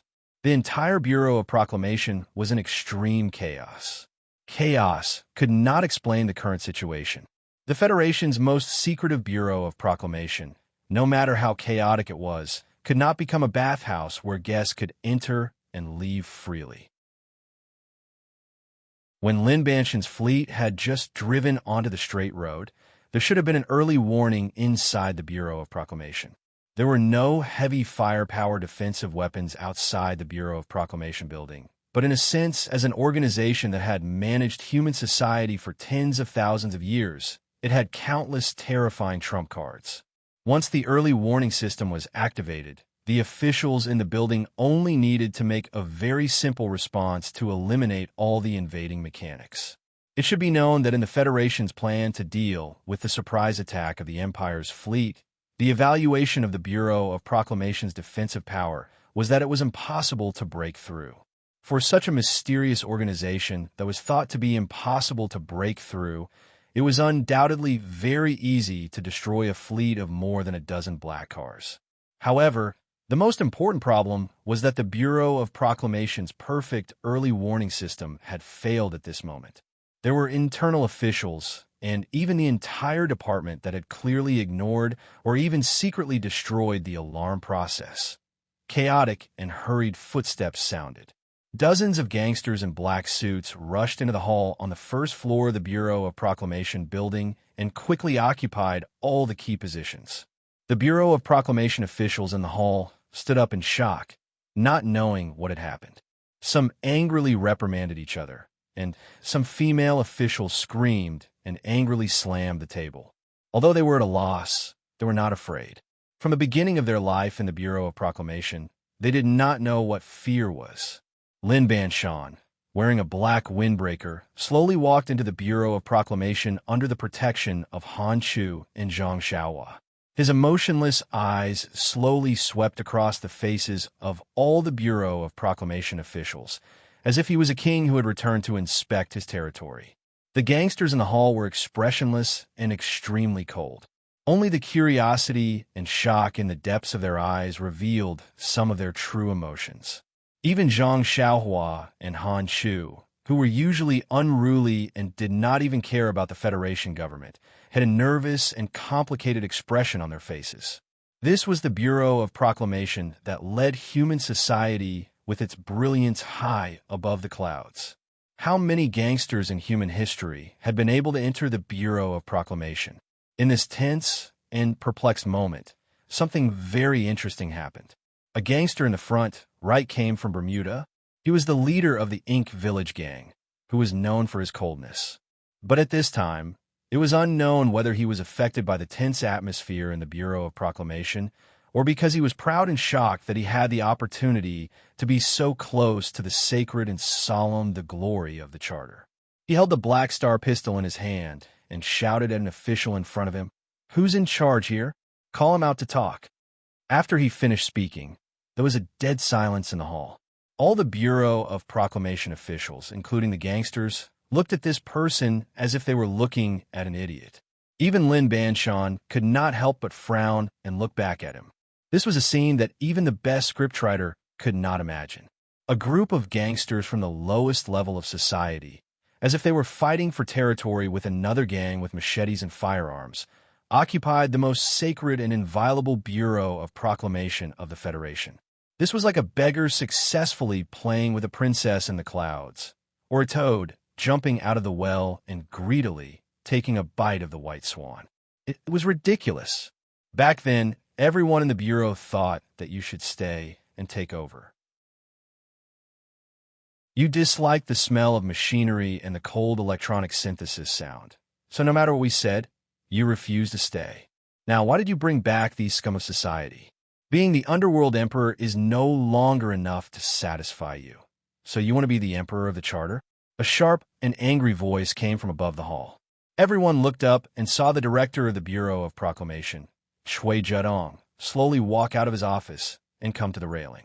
Chui Zedong looked at the gangsters around the hall below and frowned his white eyebrows in disgust. Then his gaze slowly swept over the hundreds of Charter Bureau officials, especially the few senior officials with calm and indifferent expressions. He said in a cold voice, "I know that many of you, especially you senior department heads, have always thought that he is the most suitable candidate for the director of the Bureau of Proclamation. So you did not hesitate to violate the charter and open up the authority to let this group of scum into the Bureau of Proclamation building." Director Chui Zedong roared angrily. "Do you know what you are doing? Do you feel proud that this group of lowly gangsters turned the sacred Bureau of Proclamation into a shit-like gangster hall?" Lin Banshan looked up with a cold expression and looked at the old friend by the railing who was much older than before. He said, "The Bureau of Proclamation is sacred because it is independent, so it can be detached. But in the years that you have been the director, how many regulations has the Bureau of Proclamation violated? Don't you know that the Bureau of Proclamation is not allowed to interfere with the internal affairs of the Federation? Have you forgotten that the first chapter of the Bureau of Proclamation Training Manual says that citizens' privacy regulations must be thoroughly enforced? Don't you know that the Charter prohibits pre-termination of crimes? Tracking and locating the opposition and long-term monitoring of suspects is what the Federation Investigation Bureau should do, not what the Bureau of Proclamation should do. Since you have turned the Bureau of Proclamation into a dog of the Federation government and the military, then what right do you have to respect its sanctity?" Lin Banshan spread out his hands and said expressionlessly, "I was able to complete the most incredible invasion in history with dozens of gangsters at the lowest level of society, something that even the Empire's army couldn't do. Is it ridiculous?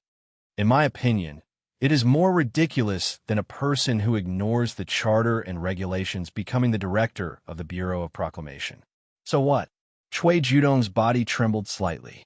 He looked at him in the distance and said in a low voice, "Don't forget that I am still the director of the Bureau of Proclamation. I still have high enough authority. I only need one order, and all of you must die." The Bureau of Proclamation's 5-layer security network. Even if Lin Banshan had controlled the hall, he was only standing on an inconspicuous corner of the iceberg. He was still very far from controlling the organization. Lin Banshan looked at the middle-aged official in the corner and used his eyes to ask. The student, who was his peer at the Bureau of Proclamation, shook his head slightly. He looked at the official in front of him and then at the floor, indicating that the most important people were still not under control. At this moment, there was a soft sound of brakes outside the door. Then the door was pushed open again. The female Bureau of Proclamation official, who had been extremely angry before, looked at the white-haired thin old man who walked in and shouted in shock, "Director! Director! Director! Why are you back?" Chui Zedong knew that the respectful and fearful shouts of his subordinates were not directed at him, because he had called the old man the same way back then. Standing by the railing, he looked at the white-haired old man and felt his legs go weak. He knew that the end might be coming. The person who walked through the door of the Bureau of Proclamation was the retired director of the Bureau of Proclamation, Old Tai. Lin Banshan is right. Letting a person who completely ignores the Constitution be the director of the Bureau of Proclamation is more ridiculous than letting a gang take over the Bureau of Proclamation. The white-haired old man looked around the building that he had served and respected all his life with eyes full of memories. He said with emotion, "The Bureau of Proclamation has too much power, so we have to be more introspective and careful. Back then, I thought your caution was this kind of introspection and careful. Now I know that caution was just forbearance. I was wrong. The Parliament has just decided to let me come back and continue to be the director." There was a burst of enthusiastic cheers in the Bureau of Proclamation Hall. Director Tai frowned and looked at his old subordinates in confusion. He laughed at himself helplessly and said to the people upstairs, "It seems that you really don't have the support of the people. Okay, spread out and do your work. Find Lee Jae-do first. He has the authorization, so you can find him. Also, let me remind you, I'm only the temporary director for a few days. After I'm done, I still have to rush back. I don't know if the temporary worker at home will forget to fish out the pickled beans." Director Tai waved to the crowd and then stood up with his hands behind his back. He walked toward the elevator like an old farmer who had just returned from the field. "There is information from the Ministry of Defense's General Assembly Base. Some military resources have been abnormally consumed in the past few years. All of them have been transported to Base 887584. There is a temporary military base in front of the border. A small fleet is stationed there. Because it has just been developed, the Constitution Network is not complete." Or Director Tai sat in the chair in the director's office and looked at the analysis report and data curve on the two-dimensional light screen. He said expressionlessly, "The base has been secretly destroying the network. So many resources, including the 3 batches of ores on the Mo Hua planet, have all been transported to that base. Now no one knows who wants to do something in that base." Major Zoe Yu, Deputy Director of the 3rd Division of the Ministry of Defense's Strategy Research Center, reported that someone in the military is developing some kind of secret weapon in that base. Director Tai looked at Lin Banshan and smiled. "You know the relationship between that little girl and Su Lu, so this information should be found by Su Lu. The problem is that he didn't say what the secret weapon is. High-power battleship main cannon." Lin Banshan frowned. "Does Lee Jae-do want to flatten the Capital Special District with one shot? According to some of my knowledge, the light energy main cannon needs to greatly increase the coverage area and maintain its lethality. The need for crystal ores is one thing, but the key is that there are many technical hurdles that can't be crossed. I don't believe the Military Science Academy can do it. I don't believe it either." Director Tai coughed lightly, raised his eyebrows, and said slowly, "Do you think General Lee Jae-do wants to flatten the Bureau of Proclamation? It's difficult to flatten the Capital Special District, but it's not difficult to flatten the President's residence, Parliament Hill, or even the Bureau of Proclamation. Distance determines accuracy." Lin Banshan shook his head and said, "Even if he has a battleship that can break through the sparse area of the Charter's remote area network, if he wants to aim so accurately, he will definitely be discovered." At this time, the phone in his arms rang. As soon as it was connected, he heard Su Lu roaring angrily on the other end of the phone. "Su Lu wants to know where Lee Jae-do is." Lin Banshan looked at the old director. Director Tai was silent for a moment, then pointed to a small that was moving slowly on the two-dimensional light screen. Lin Banshan said into the phone, "His private plane is flying a harbor. Shoot it down?" He looked at Director Tai again and calmly said, "He asked the Bureau of Proclamation to shoot down Lee Jae-do's private plane." This time, the old director was silent for a long time, then replied, "The Parliament has the authorization, then shoot him down."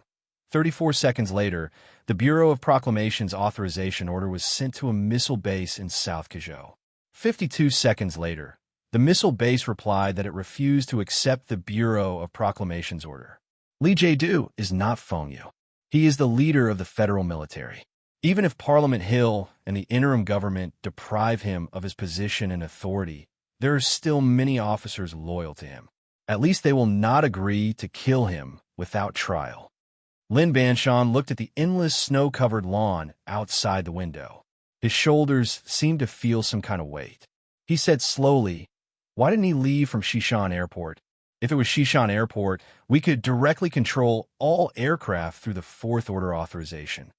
He suddenly turned around, looked coldly at Cui Zhedong, whose hands were cuffed behind his back, and asked in a deep voice, "You even told him the sequence secrets of the Bureau of Proclamation?" "Even if I didn't tell him, he would still know." Cui Zhedong, with a gloomy expression, laughed at himself, looked at Lin Banshan, and said, "You don't know how deep Li Jiedu's understanding of the Charter is. You may think that you know the Charter best outside of the Bureau of Proclamation, but in fact he knows more than you do."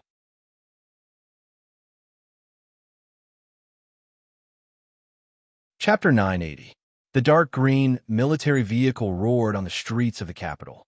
After Su Lu confirmed the situation on Lao Bai's side, he called out to the system, "Jiao Zi, get a plane? We need to use it immediately. The destination is Hong Kong." Lu Jiao, who was in the dark room of the Western Airport maintenance garage, received the order and crawled into a military fighter with difficulty. He knocked out the two pilots and sat in the cockpit while panting. After repairing the fighter's navigation system that he destroyed as quickly as possible, Lu Jiao wiped the sweat on his forehead and saw a thermal box next to him. He opened it and found that it was full of dumplings. "Sorry." He looked at the unconscious pilots and shrugged. He began to prepare for the flight while eating the warm mushroom and shrimp pancakes. When he put the 37th cold dumpling into his mouth and began to chew for the fourth time and was about to swallow, Su Lu got into the cockpit like lightning. He looked at Lu Jiao and said very seriously, "Take off immediately. Trust me, if you can fly to Hong Kong within 40 minutes, you will definitely become a historical hero of the Federation." Lu Jiao, who was pushing the lever forward, heard Su Li's serious pre-battle mobilization and spat out the dumpling. He quickly pulled the dumpling wrapper off his body and said angrily, "Boss, it's too difficult for a taxi driver to become a god." At the reserve airport of the Hong Kong garrison area, there's a light feather-class battleship ready to start. Li Jiedu's special plane has arrived and is boarding. Lin Banshan sat in front of the workbench with a cold expression. Through the Bureau of Proclamation's ubiquitous positioning, he monitored Li Jiedu's coordinates and confirmed his current area of activity. Remotely control the battleship's central control computer. Send an order to separate the crystal engine group and cool down. The operation is invalid. An official reported anxiously from the hall. The battleship has entered a complete lockdown. After 3 scans, it failed to capture a stable frequency long-range signal. Lin Banshan frowned. Director Tai, who was looking at the lawn by the window, turned around. Both of them were puzzled as they didn't understand why they couldn't capture the battleship's signal. It was very rare for the Bureau of Proclamation to use remote authority to directly control the Federation's battleships. However, it was even rarer to find that remote control was ineffective. The glory of the Charter that spread throughout the Three Woods Galaxy could illuminate the world. Only the heavy lead room where the Bureau of Proclamation conducted experiments could become a black zone. However, at this time, the warship anchored at the backup airport of the Port City garrison was about to roar. How could it block the long-range signal? That battleship has been modified. All the remote control chips are brand new, unmarked chips. There are also some modifications to the hull that even I don't know about. Cui Zhedong, whose hands were cuffed behind his back, looked at the two of them and said with a gloomy expression, "As I said, I know Zhang Che better than you think. No one knows that he is the craziest genius in the world.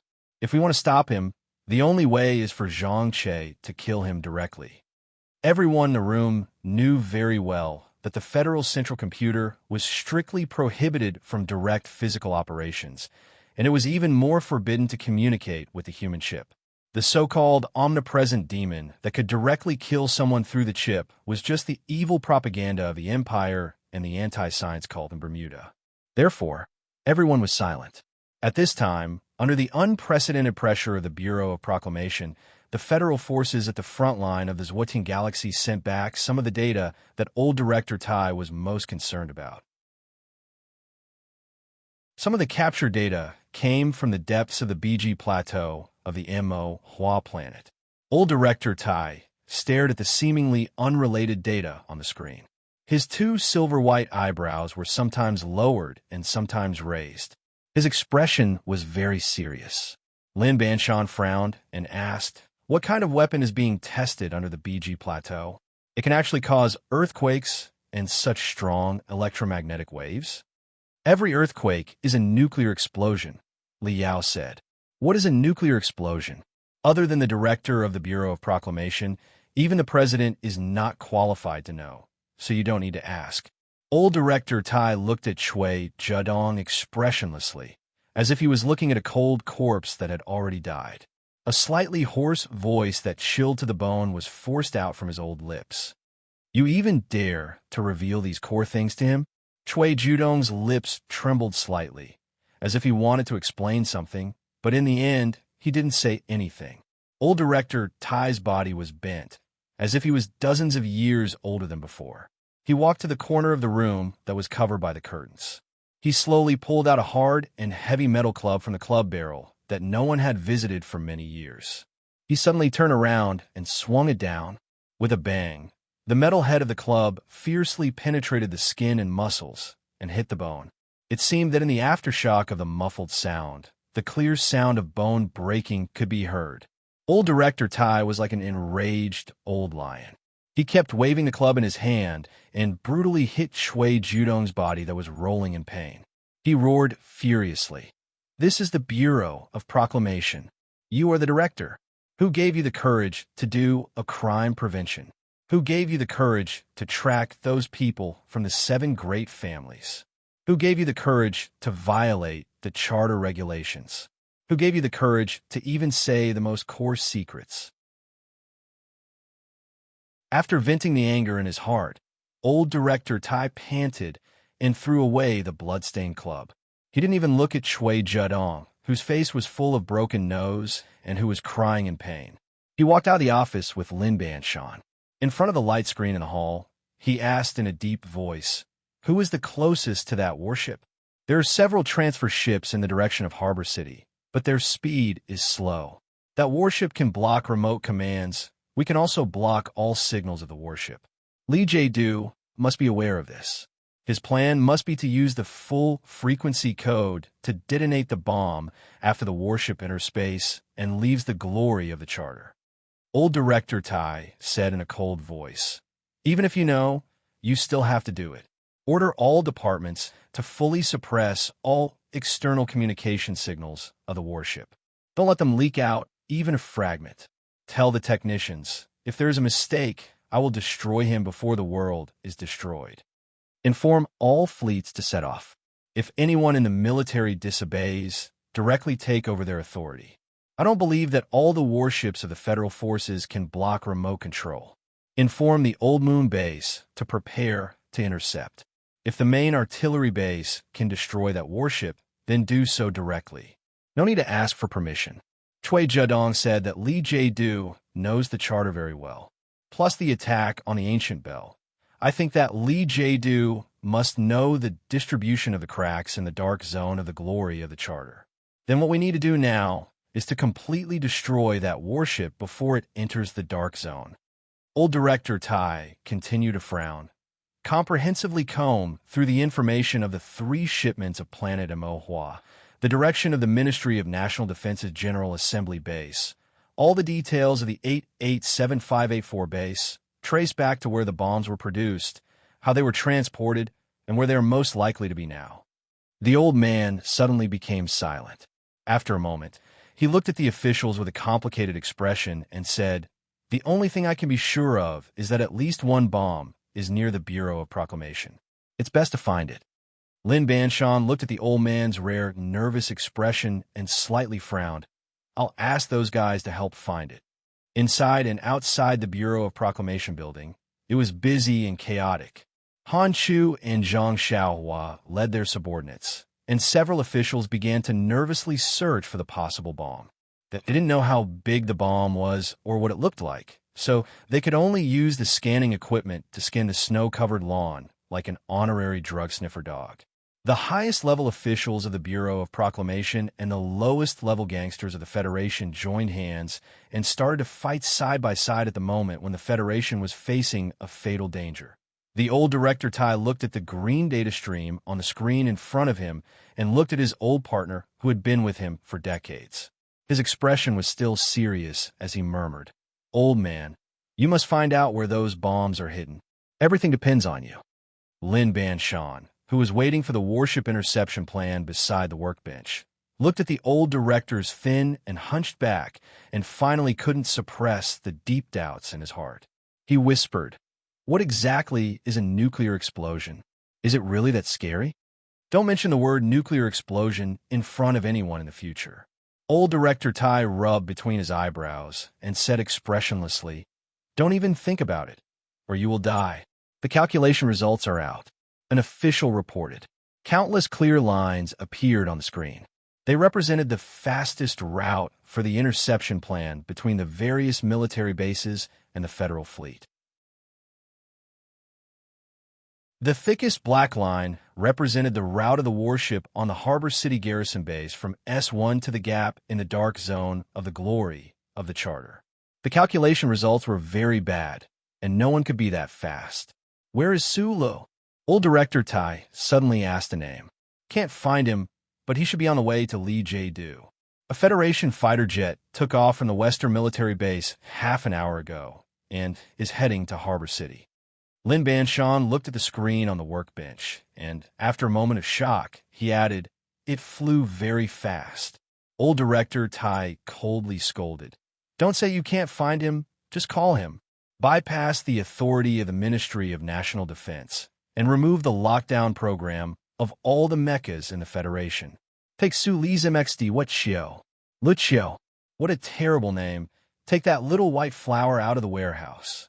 Let the Harbor City Garrison Base transfer ship prepare to send Sulu up. Give Sulu a weight limit. Tell that little guy. Give him whatever he wants today. My only request is that he must stop Lee Jae-do in that warship." Orders were sent out one after another. Lin Banshan frowned, looked at the old man, and said in a low voice, "If the Federation is really in great danger now, you are basically putting the fate of the Federation in the hands of one person." Old Director Tai said, "When Macklin was preparing to escape, the Bureau of Proclamation also put the fate of the Federation in his hands, and he never let us down. Although I have cooperated with him. After all, he is from the Empire." Old Director Tai stared at him and scolded, "Are you not from Bermuda now?" Lin Banshan sighed and shook his head. After a moment of silence, Old Director Tai said, "And what else can we do?" Latest news, the Bureau of Proclamation is trying to intercept Lee Jae-do, but the problem is that there is no one to execute it. The fleet and long-range weapons can be controlled, but the Bureau of Proclamation has no way to order the soldiers to shoot at their chairman. If he wants to leave S1, no one dares to stop him. The missile base missed the first opportunity. The main cannons of the Old Moon are mainly aimed at outer space, and long-range weapons are basically out of the question. Even if the Federation fleets are willing to come back, they won't be able to make it in time, so this matter can only be done by you alone. The Bureau of Proclamation has given you temporary authority, so the Federation forces won't attack you for the time being. The mechas have completed their self-checks and are on standby, and a few small transfer ships are waiting for you. The coordinates will be sent over later. In the cockpit of the Federation fighter that was cruising at high speed in the atmosphere of S1, the person on the other end of the phone wasn't Lin Banshan, but Zhou Yu. After a moment, the woman's light voice sounded again. "I don't understand why you are risking your life to chase after Lee Jae-do. I don't believe that he has a bargaining chip that can threaten the Federation. Sula, let him go. You don't have to complete every complicated task from morning to night." Sula didn't explain because he couldn't. Through Philip's calculations, he knew that Lee Jae-do might have a trump card. Once that trump card was revealed, it would be extremely terrifying, especially under the premise that this person seemed to have a way to deal with the glory of the Charter. In fact, he didn't even know what that trump card looked like. He only knew that those bad bombs had once caused a civilization that was even more glorious than the current one to disappear into the long river of time. He made his hoarse voice as stable as possible and said, "It's okay. We'll eat in 2 days." "Okay, Lin Yuan is not bad. Let's go there." The Federation fighter landed with a roar at the large container truck transfer yard to the west of the Harbor City Industrial Park. It slid forward with the roaring sound of the engine. Amidst the noise, Su Lu shouted to the man beside him, "Jiao Zi, you just set a record for human piloting an aircraft. You're a fucking god." Lu Jiao lifted her flying helmet and extended her left thumb to make a proud and confident pose. The container truck transfer yard in the Harbor City Industrial Park was close to the Garrison Reserve Airport. The Federation fighter was still sliding, but the cockpit had already opened. Sulu directly jumped down from it. His military boots landed heavily on the ground, and the crack in front of him instantly widened. Looking at the little white flower that was covered in years of dust but still couldn't hide its cold light, looking at the bespectacled female engineer who was instructing her subordinates from the engineering department to do the final inspection, Su Li's eyes narrowed, and he ran faster. He rushed in front of the female engineer, and before he could say anything, he only had time to kiss her forehead that hadn't been washed in days like a dragonfly over the surface of a pond last summer. His footsteps were as fast as lightning. He took off the heavy military backpack on his back and jumped onto the tall little white flower's mecha. He installed the ACW on the left mechanical arm of the mecha, jumped into the cockpit, and pressed the red button with his finger. There was a series of heavy mechanical sounds, and the cockpit of the little white flower's mecha was already in overclocking mode before it even closed. His left hand pushed the control stick forward, and the 2 engines behind the mecha roared. The heavy mecha suddenly shot forward. In a short time before the cockpit door closed, Su Lu finished changing the magazine of the mecha. He took out the simulation system from his backpack and put it on, completing the connection with the little white flower. In that instant, Su Lu felt as if he had returned to many years ago. He found the feeling of controlling the little white flower for the first time under the cocky peak of the old moon base. That feeling was very good and very powerful.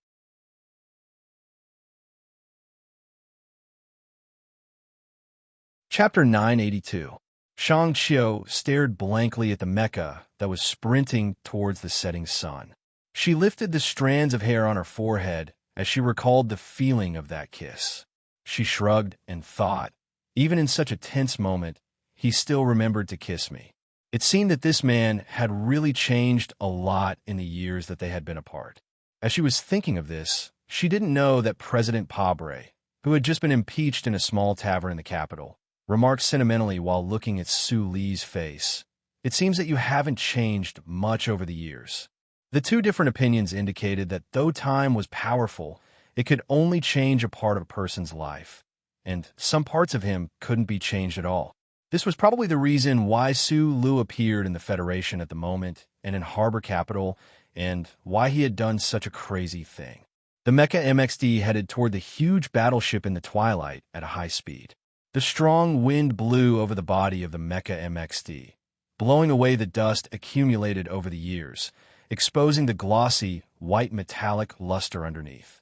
Then, a dark shadow flashed by. The Federation fighter jet piloted by Lu Jiao did not stop and instead took off again. It whizzed past the air above little white flower's mecha, taking the lead to charge towards the gigantic battleship in the distance. The powerful onboard cannons and rocket launchers fired in a dense barrage. The anti-air defense of the military airport of Harbor Capital reacted quickly. The fighter jets guarding the battleship approached at a high speed, forcing the fighter jet piloted by Lu Jiao out of the airspace. However, they succeeded in delaying the takeoff of the battleship, even though it was only for a moment. In the meantime, they had bought enough time for Little White Flower's mecha to approach the huge battleship. Puff, puff, puff. Little White Flower's mecha was dashing at a high speed. Its left mechanical arm was pointed at the huge battleship in the twilight. It started firing fiercely when it was still 2 miles away from the battleship. The sound produced by the sniper bullet on the tail of the tungsten alloy gun was rather dull, sounding like the sound of a heavy ancient war drum.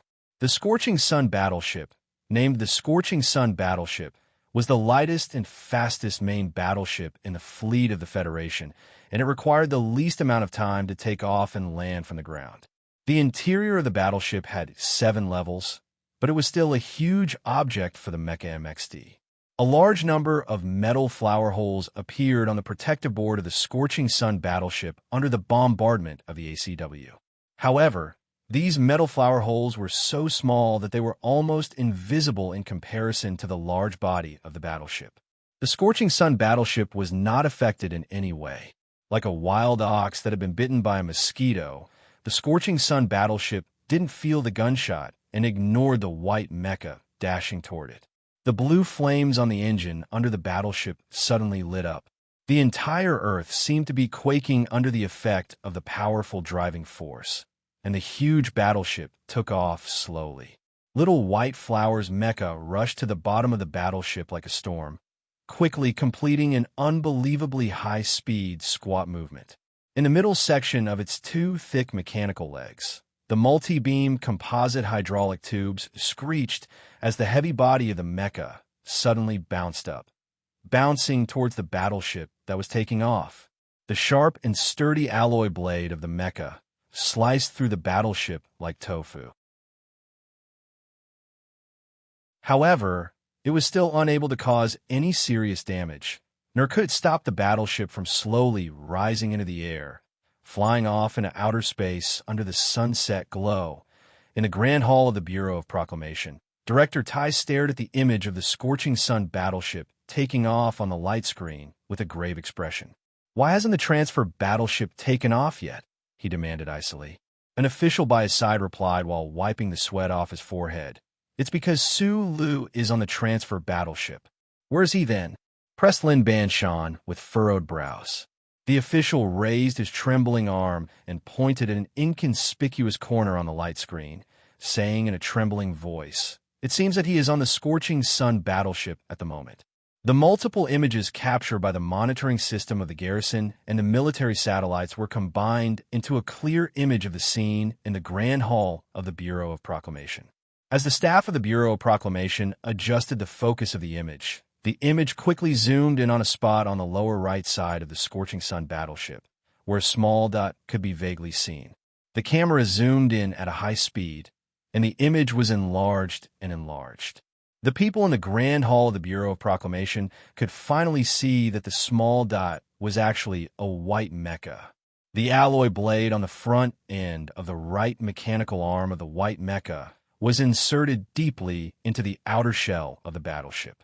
The heavy body of the mecha hung on a spot on the lower right side of the Scorching Sun battleship, slapping the hard outer wall of the battleship along with the violent vibration of the battleship taking off. Though it was soundless, the people seemed to be able to hear the thudding sounds every time the body slapped. It was impossible to prevent the Scorching Sun battleship from taking off. As time elapsed, the battleship took off at a faster speed, and the friction between the body of the battleship and the atmosphere increased abruptly. The outer paint of the white mecha, which was swaying dangerously, could be vaguely seen on the surface of the dangerously swaying white mecha. The suppressed, surprised cries could be heard in the Grand Hall. Only those who had witnessed this scene with their own eyes would be able to feel how small and helpless that white MXD mecha was compared to the massive battleship. Only then would they be able to understand how brave, or perhaps insane, the person operating the mecha was. Lin Banshan looked at the scene with furrowed brows. After a moment of silence, he remarked, "Even if it's a movie, the male lead would climb on a car. Who would use a mecha to climb on a battleship?" The Bureau of Proclamation had calculated in the shortest time possible that the body of the mecha MXD wouldn't be burned by the strong friction in the atmosphere, even though the surface of the mecha MXD hadn't been coated with a special anti-erosion material. The problem was that the life support system of the mecha would be damaged by the high temperature, which would pose a great danger to the pilot after the battleship entered the space. "Given the best plan for the life support system," said Director Tai, "the outer shell of the Scorching Sun battleship was obviously modified in a strange way. The outer shell wasn't made of the indestructible alloy of the battleship, but a composite structure of polymer plastic and alloy.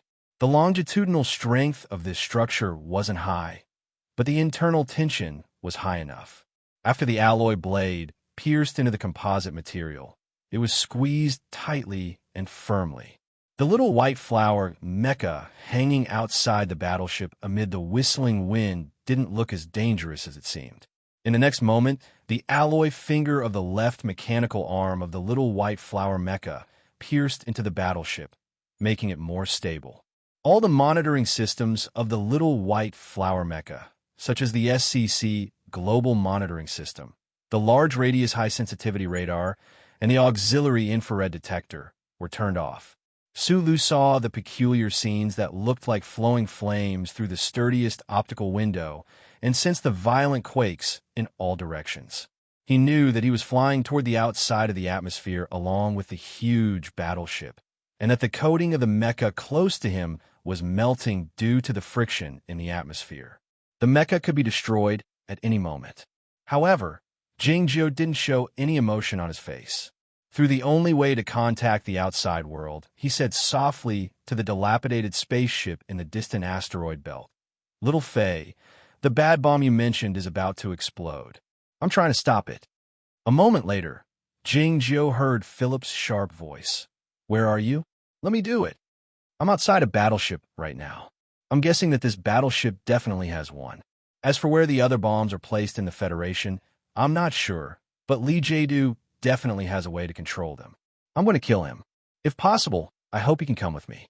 At this time, Philip had completed his calculations. After a moment of silence, he said, "If the other is going to enter the dark zone, I won't be able to make it in time. The asteroid belt is too far away from S1.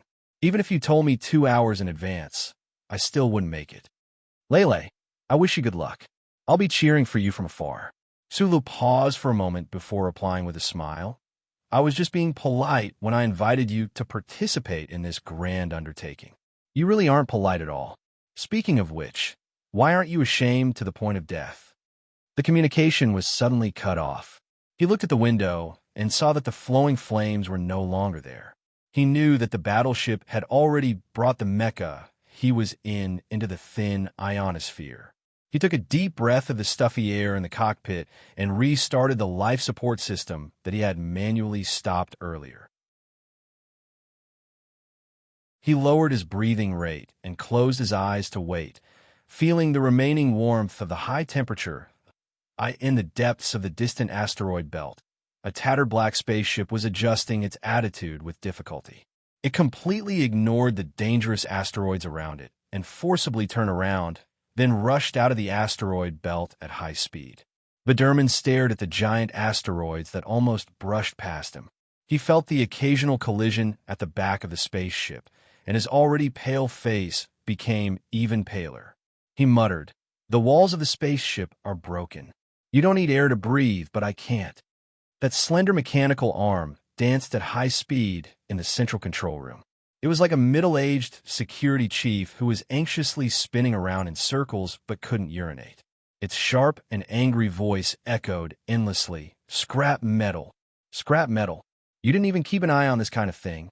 The Federation has raised idiots like you for tens of thousands of years, and you're actually not fucking useful at all."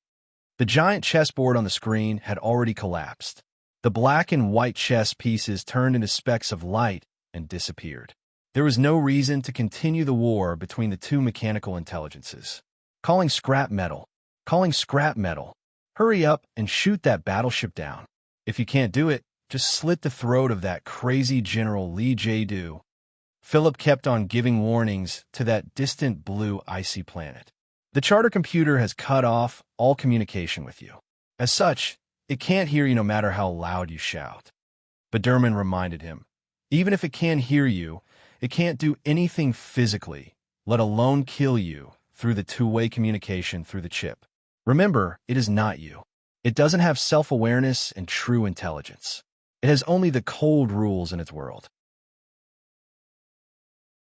A moment later, Biderman said solemnly while rubbing his hair that looked like dried grass, "And even if the central computer can do this, it won't be able to stop Li Jiedu from acting crazily. I know this person, and I know that he has a formidable understanding of the charter computer. The Scorching Sun battleship broke through the atmosphere and passed through the route between the old moon and the new moon, heading toward the pale permanent star in the distance. As it entered the large space of the universe, the huge battleship looked like an inconspicuous flying machine. The interior of the battleship was divided into 7 levels, with nearly 1,000 crew members. Numerous MX mechas were parked in the passageways from the 2nd level to the 5th level of the battleship. Countless elite soldiers of the Special Forces with small eyes were waiting for orders silently, their expressions nervous and excited. The front of the 1st level was the control hall of the battleship.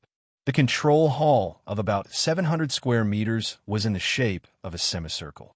Dozens of officers were busy traveling back and forth in front of the control light screen, calculating the data and confirming the route to complete the secret missions assigned by their superiors. Reporting. The calibration of the artificial physical ruler has been completed. There is no deviation in the route. The signal of the Scorching Sun battleship has been completely blocked. The test overflow signal is ineffective. The enemy has intercepted it perfectly. Lee Jae-do stood up slowly from the captain's seat in the control hall and took the cup of coffee from the secretary.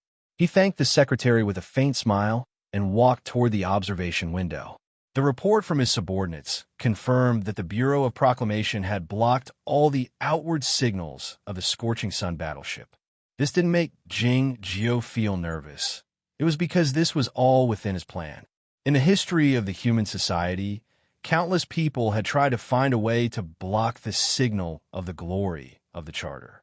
During the first secret meeting of the Trinity Association, Lee Jae-do had made use of Chui Judong's suggestion and made an attempt. After that, Lee Jae-do had been mulling over it in silence until today. Except for the observation window in which he was gazing, the entire body of the Scorching Sun battleship and the portholes were covered by a kind of composite board. This kind of board was made of a polymer material and 3 layers of manganese potassium alloy. It was used to cover the portholes of the spaceship during the space travel, helping the spaceship pass through the torsional holes full of electromagnetic storms and violent radiation. Even though the Scorching Sun battleship had no need to pass through the torsional holes, it was still equipped with this kind of composite board. Not only the portholes, but the entire body of the battleship was also equipped with this kind of composite board. When a spaceship passed through the torsional holes, the purpose of the composite board made of a polymer material and 3 layers of manganese potassium alloy was to resist the chaotic and violent electromagnetic radiation. Since it could completely block the electromagnetic radiation, would it be able to completely block the glory of the Charter, which was composed of pulses and electric waves? The answer was yes. It was a seemingly simple, yet ingenious idea to connect passing through the torsional holes with resisting the glory of the Charter. As the first human in history to come up with such an idea and turn it into a reality, Lee Jae-do walked to the observation window and smiled while looking at the deformed permanent star in the distance. The signal of the battleship was blocked by the glory of the Charter, so it couldn't detonate the nuclear bombs hidden in the shadows. However, as long as the battleship maintained its route and entered the secret crack of the glory of the Charter before being intercepted by the Federation, the Scorching Sun battleship would become a natural sun by then. A major general of the Federation walked into the control hall and stood at attention in front of Jing Jiao. After giving him a standard military salute, he asked in a hushed voice, "General, do we need to make a final announcement?" Lee Jae-do shook his head and said calmly, "No need." The Major General said anxiously, "Colonel Li Feng is on the front line of the Mo Hua planet. He might be affected by the explosion." After a moment of silence, Lee Jae-do said to the people in the control hall in a slightly higher voice, "I think you are all aware that what we are doing will be called an unprecedented terrorist attack in history."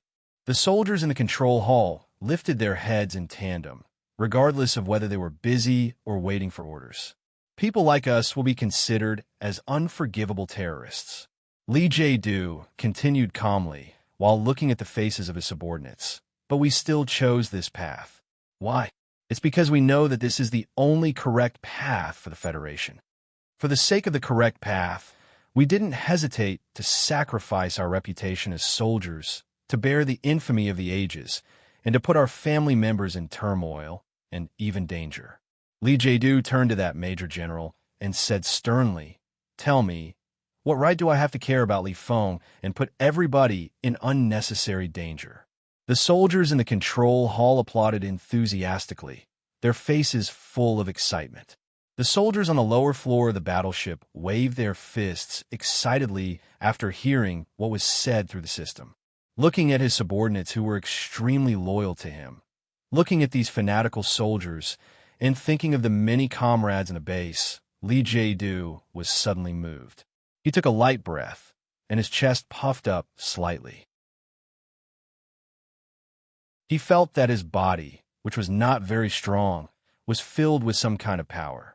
After nearly 4 or even 40 years of secret planning and careful preparation, hiding in the shadow of his father's towering peak, he finally had the power to change the world and history. He had those terrifying nuclear bombs that made him sigh with admiration. I also came from Mount Feicheng with many nuclear bombs. I gave one to the Bureau of Proclamation, one to Huai Chaoshi, and one to Lady Tai. This was probably the most perfect arrangement. After today, the universe will tremble in fear because of my name. The history of mankind will be changed in my hands. I have the most terrifying weapon in the history of mankind in my hands. I will first destroy the Constitution, then intimidate the Federation, and finally conquer the Empire. What else can I do after that? Li Jiedu smiled and thought calmly that it was not dark in the universe under the tranquil glow of the permanent star. The front half of the Scorching Sun battleship was very bright, but the rear half of the battleship was relatively dim. The Mecha MXD hovered alone under the huge battleship, which was scorched by the high temperature and had no trace of its original white color. The sharp alloy knife could pierce through the polymer material and the plates made of potassium manganese alloy, but it couldn't pierce through the thick and hard outer wall of the battleship. The Mecha MXD waved the alloy knife as fast as lightning after stabilizing the body of the battleship, and cut off the plates on the outer maintenance platform of the battleship in a very short time. The maintenance arm extended from the left side of the battleship and opened the connecting valve beside the maintenance door noiselessly. The front end of the maintenance arm was performing a precise operation in a small area. A dozen seconds later, the maintenance door opened slowly along with a white, unsealed, and stabilized air. The scorched Mecha MXD walked into the interior of the battleship from the maintenance platform without turning his head. The heavy and sturdy right mechanical arm struck the side of the battleship, causing electric sparks to fly in all directions. The main electronic switch responsible for opening the valve was destroyed, and the maintenance door leading to the outside of the battleship couldn't be closed anymore. Warning: an enemy has intruded the battleship along the number 656 maintenance platform. Warning: the intruder is a Mecha MXD. He is currently in Area 895C on the 6th floor. Warning: a sharp warning suddenly rang out in the interior of the Scorching Sun battleship. The cold female electronic voice transmitted the information back to the control hall quickly and calmly. The officers in the control hall got up in astonishment and looked at the Mecha MXD, which was scorched all over and looked like a demon god in the abyss, launching a surprise attack at a high speed. Looking at the mecha on the light screen, Li Jiedu seemed to see Su Li's iconic small eyes in the cockpit. He didn't expect the other party to pursue the battleship all the way to the space. Jing Jiao furrowed his brows slightly and signaled for the relevant departments of the battleship to take action and destroy the damaged mecha in the shortest time possible. Then, he ordered the officer in charge of the operation of the battleship start the engines at full speed and enter the bright and dark area ahead of time. Then, move to the back of the permanent star along the gap. The scorched Mecha MXD turned into a flash of mottled light and passed through the deep and gloomy equipment tunnel of the battleship. Then, it kicked the waist of the black Mecha MX that had rushed out of the gate. The violent force of the kick and the hard alloy foot broke the balance meter under the black Mecha MX's armor. The pilot in the cockpit passed out because of the impact. The black Mecha MXD fell down powerlessly. The scorched Mecha MXD didn't suffer any additional damage. It brushed past the pilot's body and continued moving forward at high speed. Whoosh! The sharp alloy blade reached out from the right mechanical arm and stabbed out from the bottom of the Mecha MX at lightning speed. Crack! The head of the second black Mecha MX was cut off. Immediately after, the charred black MXD mechanical arm struck out with its elbow, accurately smashing into an MX Mecha on the right rear that was preparing to launch a sneak attack. The immense force behind the mechanical arm's elbow directly caused the cockpit door to deform and sink in with a loud, muffled bang, sparks flying in all directions. 3 black Mecha MX military Mecha slowly fell down beside Little White Flower, who was no longer white. 3 more black Mecha MX appeared about 400 meters in front of the spacious tunnel. 2 more black Mecha MX rushed out from the left corner that led to the upper level of the battleship. Poo-poo-poo-poo. The ACW on the left mechanical arm of the Mecha MXD opened fire fiercely into the distance. The high-speed rotating bullets hit the 3 Mecha MX consecutively. In the dimly lit cockpit, Sulu turned the control stick with an expressionless face. His body shook slightly as he controlled Little White Flower to retreat abruptly in the tunnel that was difficult to avoid, avoiding the 2 bright blades in front of him. The heavy, scorched Mecha MXD suddenly trembled violently. Its thick mechanical legs moved at high speed and seemed to leave behind a series of afterimages. In an instant, it rushed in front of the 2 enemy Mecha, evading diagonally, punching. The front mechanical leg squatted down, and the alloy blade stabbed diagonally. The 2 black Mecha MX were destroyed instantly. The Mecha MXD operated by Sulu seemed to be scorched black and tattered, but didn't perform any sharp maneuvers, such as leaping into the air. One of its mechanical legs was always in close contact with the ground, and it didn't perform any fancy maneuvers. All it did was simply evading and attacking in a steady and cold manner. However, none of the Mecha MX could resist those simple maneuvers. The ACW of the left mechanical arm shot forward from time to time, and the alloy blade of the right mechanical arm flashed intermittently. The scorched Mecha MXD moved forward and backward sometimes, but it didn't stop moving forward under the accompaniment of the powerful roaring of the 2 engines. Nobody could stop it. The pilots of the Federation on the Scorching Sun battleship didn't back off under such a terrifying and lethal pressure. They operated countless Mecha MX in a frenzy, ignoring the collapsing Mecha in front of them and charging forward fearlessly. Since the enemies were not afraid of death, he had no choice but to let them die. This was Su Li's only creed on the battlefield, and also his most direct response to the difficult situation when operating the Mecha. The black Mecha MX were knocked away, flattened, or pierced through one after another. They flew up like lifeless rocks and pieces of wood, bumping into the alloy walls on both sides.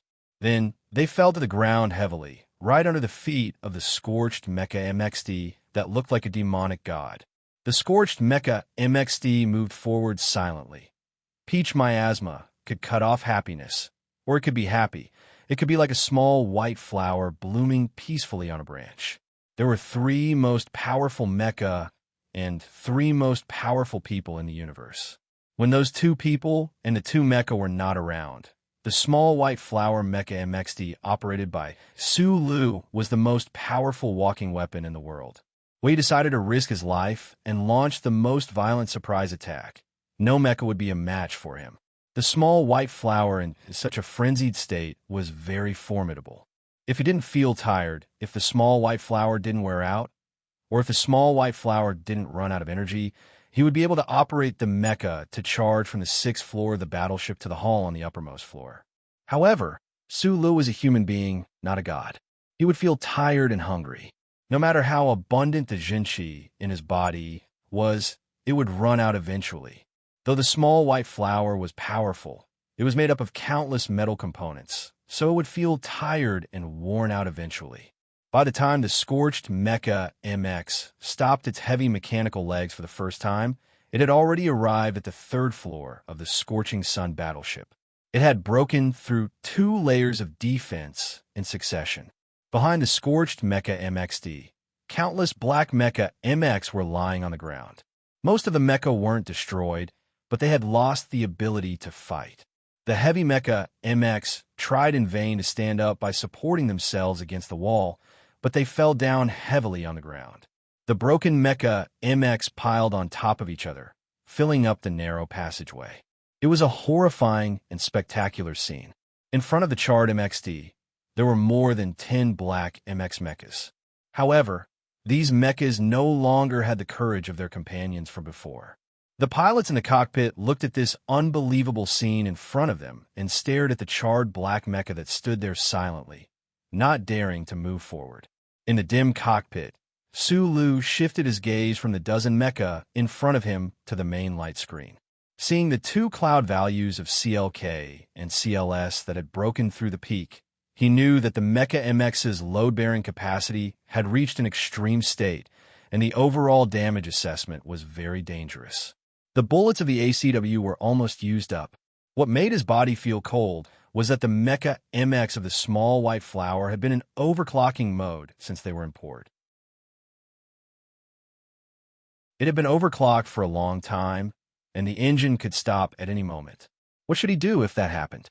It's tiring. I'm all alone, but I still can't do it? Jingzhou wiped off the beads of sweat dripping down from his eyelashes. He took a deep breath with a gloomy smile.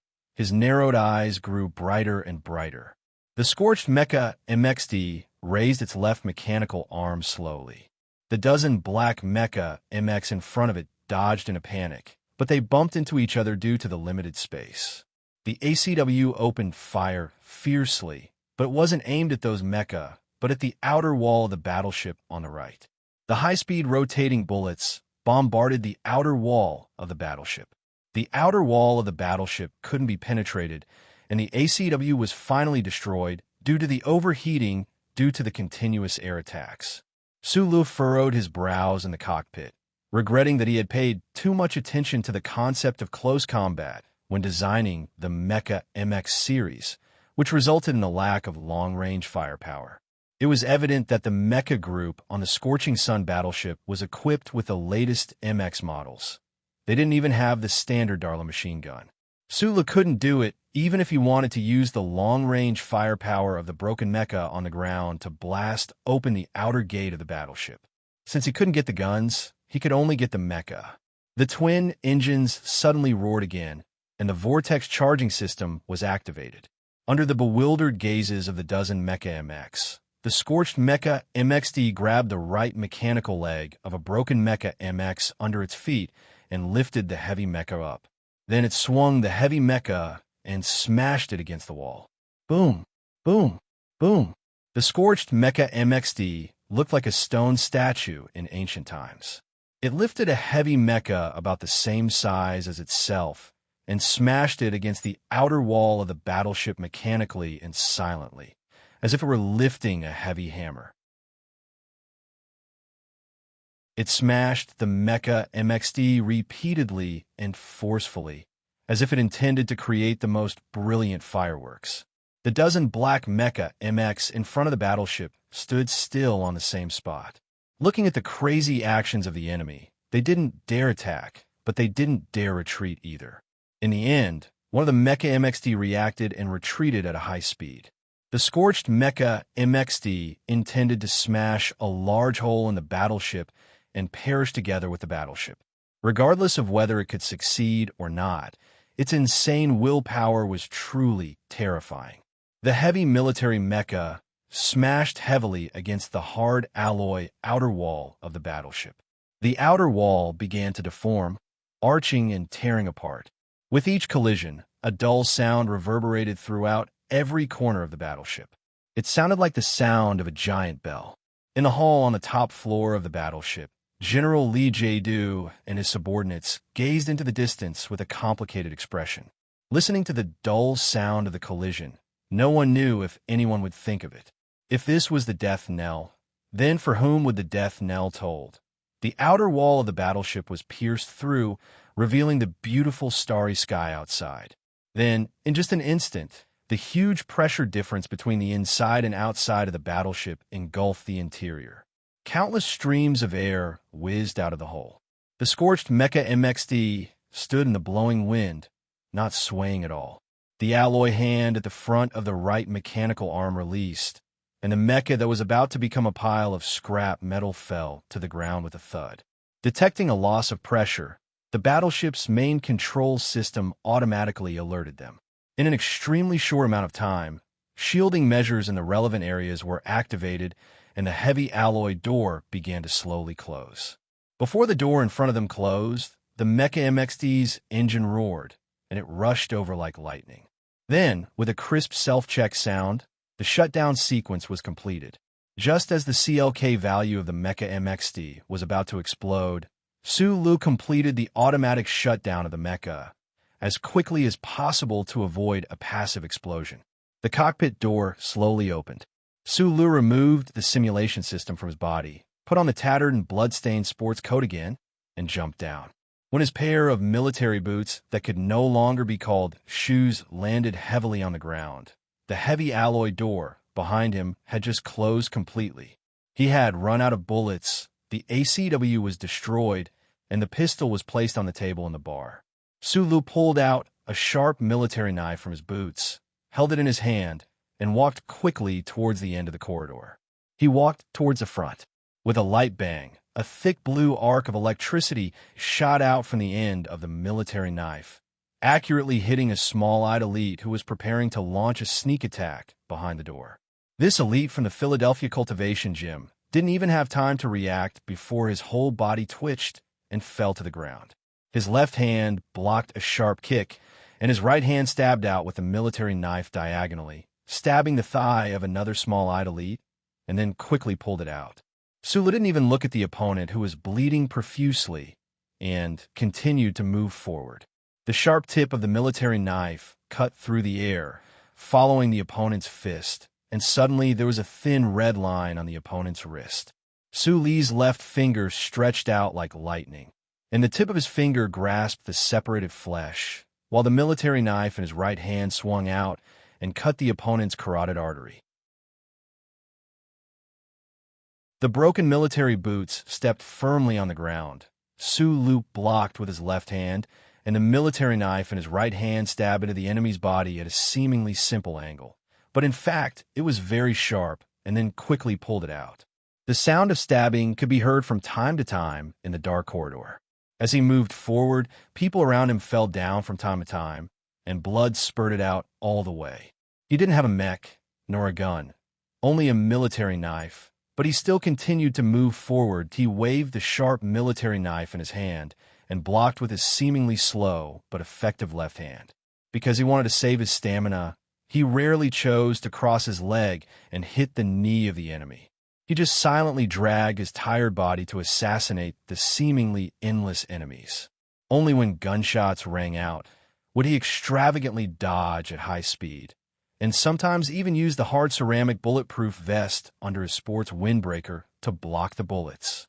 His movements didn't slow down, because slow meant danger or even death, but he could clearly feel that the 10 postures that he had practiced since he was a child were now becoming more and more stiff.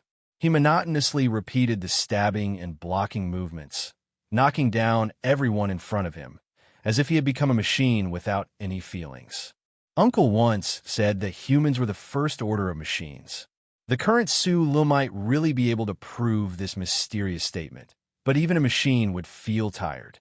He ran 170 kilometers in the mountains, fought against the Iron 7th Division for half a day with the ACW, broke into the pub to force the Federation president to accept a trial, ran to the western suburbs, flew to Harbor City, and then came here. Sulu forgot how many hours he hadn't slept. He only remembered that he hadn't eaten anything except for the last 2 cold dumplings that he had snatched from Lu Jiao. Extreme fatigue, numbness in his fingers caused by the loss of blood, and exhaustion of true qi without energy replenishment. His body began to tremble slightly because of the excessive creatine, but it was not a wonderful sign before the tremor divine art was about to show its power again. Whoosh! The whistling sound broke through the air. Sulu frowned and found that the military knife in his right hand stabbed nothing for the first time, because there were no enemies in front of him. In the passage behind him, dozens of elites of the small-eyed troop were lying in a pool of blood. Some pale-faced people were covering the horrible wounds on their necks, and so were constantly letting out low, painful screams. The enemies in the H-53 area on the third floor of the battleship had been cleared, but there were still 2 floors above, and countless enemies were waiting for him with live ammunition. It was really tiring. One person couldn't change the world after all. Sulu picked up the 2 heavy guns under his feet and hung them on his body. He tiredly lowered his head and continued to move forward. The room not far ahead was the place he had to reach in his plan, so he had to keep moving forward. You're tuning into the Romance Rendezvous YouTube channel. We're so grateful for your support, and don't forget to subscribe to join us on this incredible journey through captivating stories. Your generosity through donations truly makes a world of difference, as it's the primary source of revenue that allows me to expand and enhance this channel for you. Thank you from the bottom of my heart for being a part of this adventure.